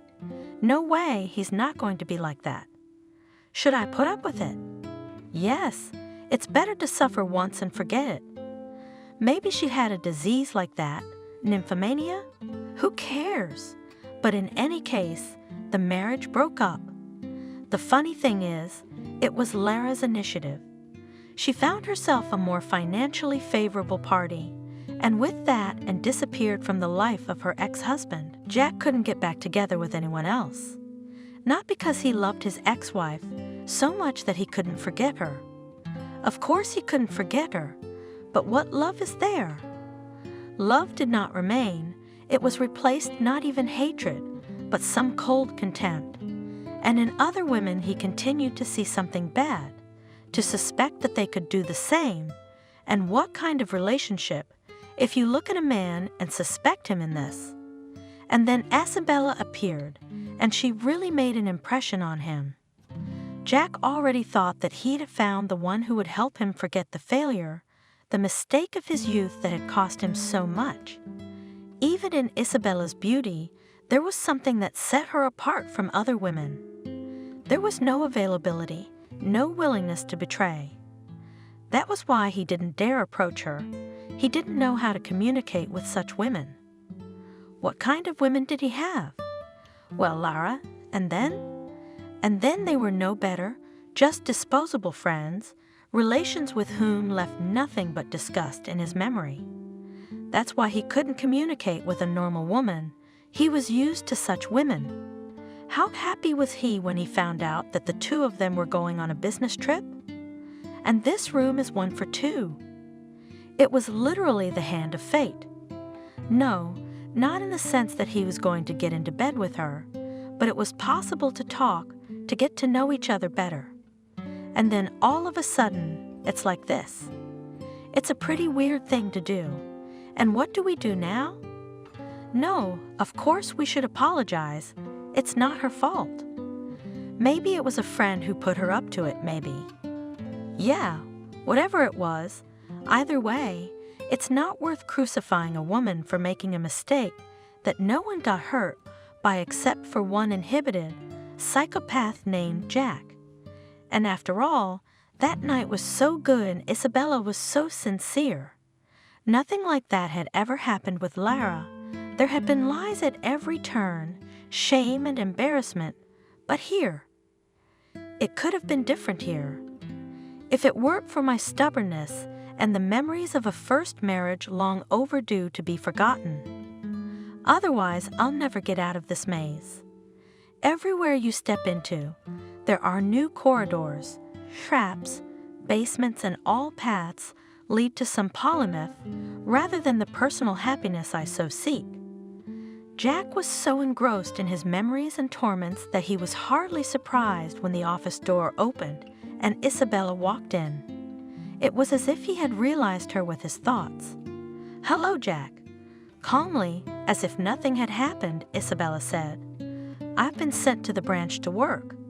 I was hoping you could show me around and give me a sense of the scope of work." "What?" "Oh, yes, of course, Isabella. I'm sorry." The man pulled himself together. "It's just so sudden, especially since I was just thinking about you. So I was confused when I saw you." "Why would you do that?" "There's nothing special about my appearance." Coldly, Isabella smiled. She was so businesslike and collected, as if there was nothing between them, and so charming, so native and necessary. "And yet, yes, you are here on business. Let me show you where to start," said Jack, trying also to keep to a business tone. He did not dare to talk about the events of the recent past. Isabella also did not touch these topics. Further, they communicated only on work. Well, it's clear he will not find out any relations now. The woman thought, we won't be able to talk about everything at work anyway. And what if afterwards he just packs up and leaves? And nothing? Then everything will be clear, although very unpleasant. Unfortunately, that's what happened when at the end of the day, Isabella decided to give Jack the documents she had checked, the secretary said. "Leave them with me. I'll give it to you tomorrow morning." Jack had already left today. "Good. Trying to keep a businesslike appearance," Isabella replied.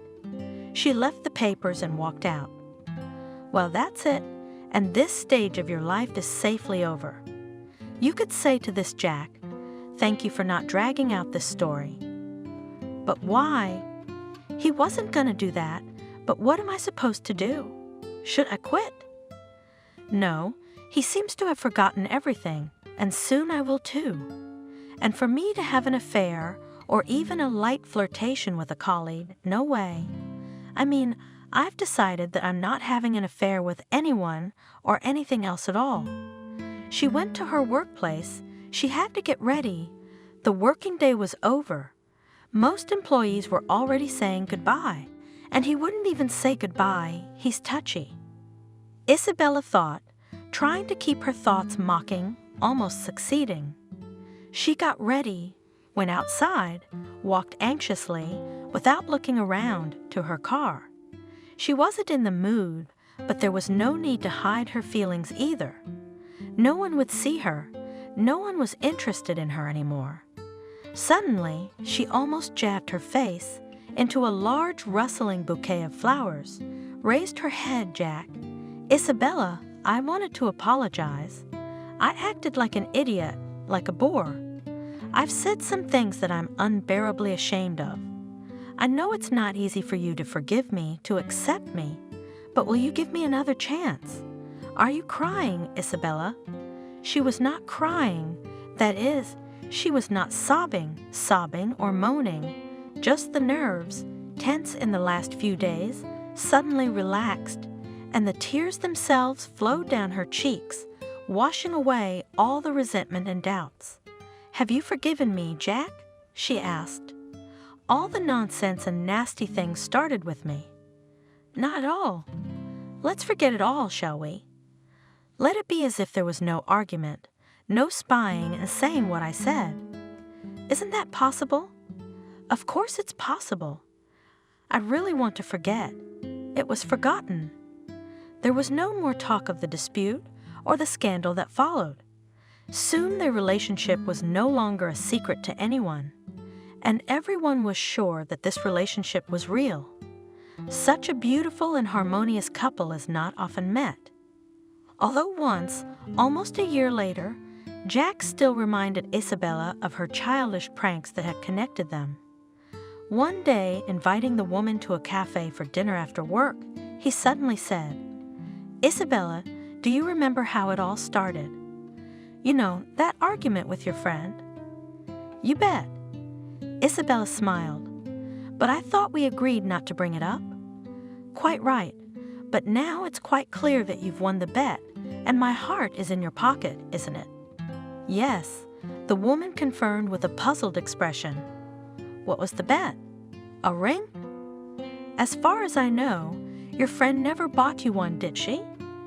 And so Jack pulled out of his pocket a box containing a beautiful ring. "Will you please be my wife?" A year later, Jack and Isabella's co-workers were celebrating their happy wedding.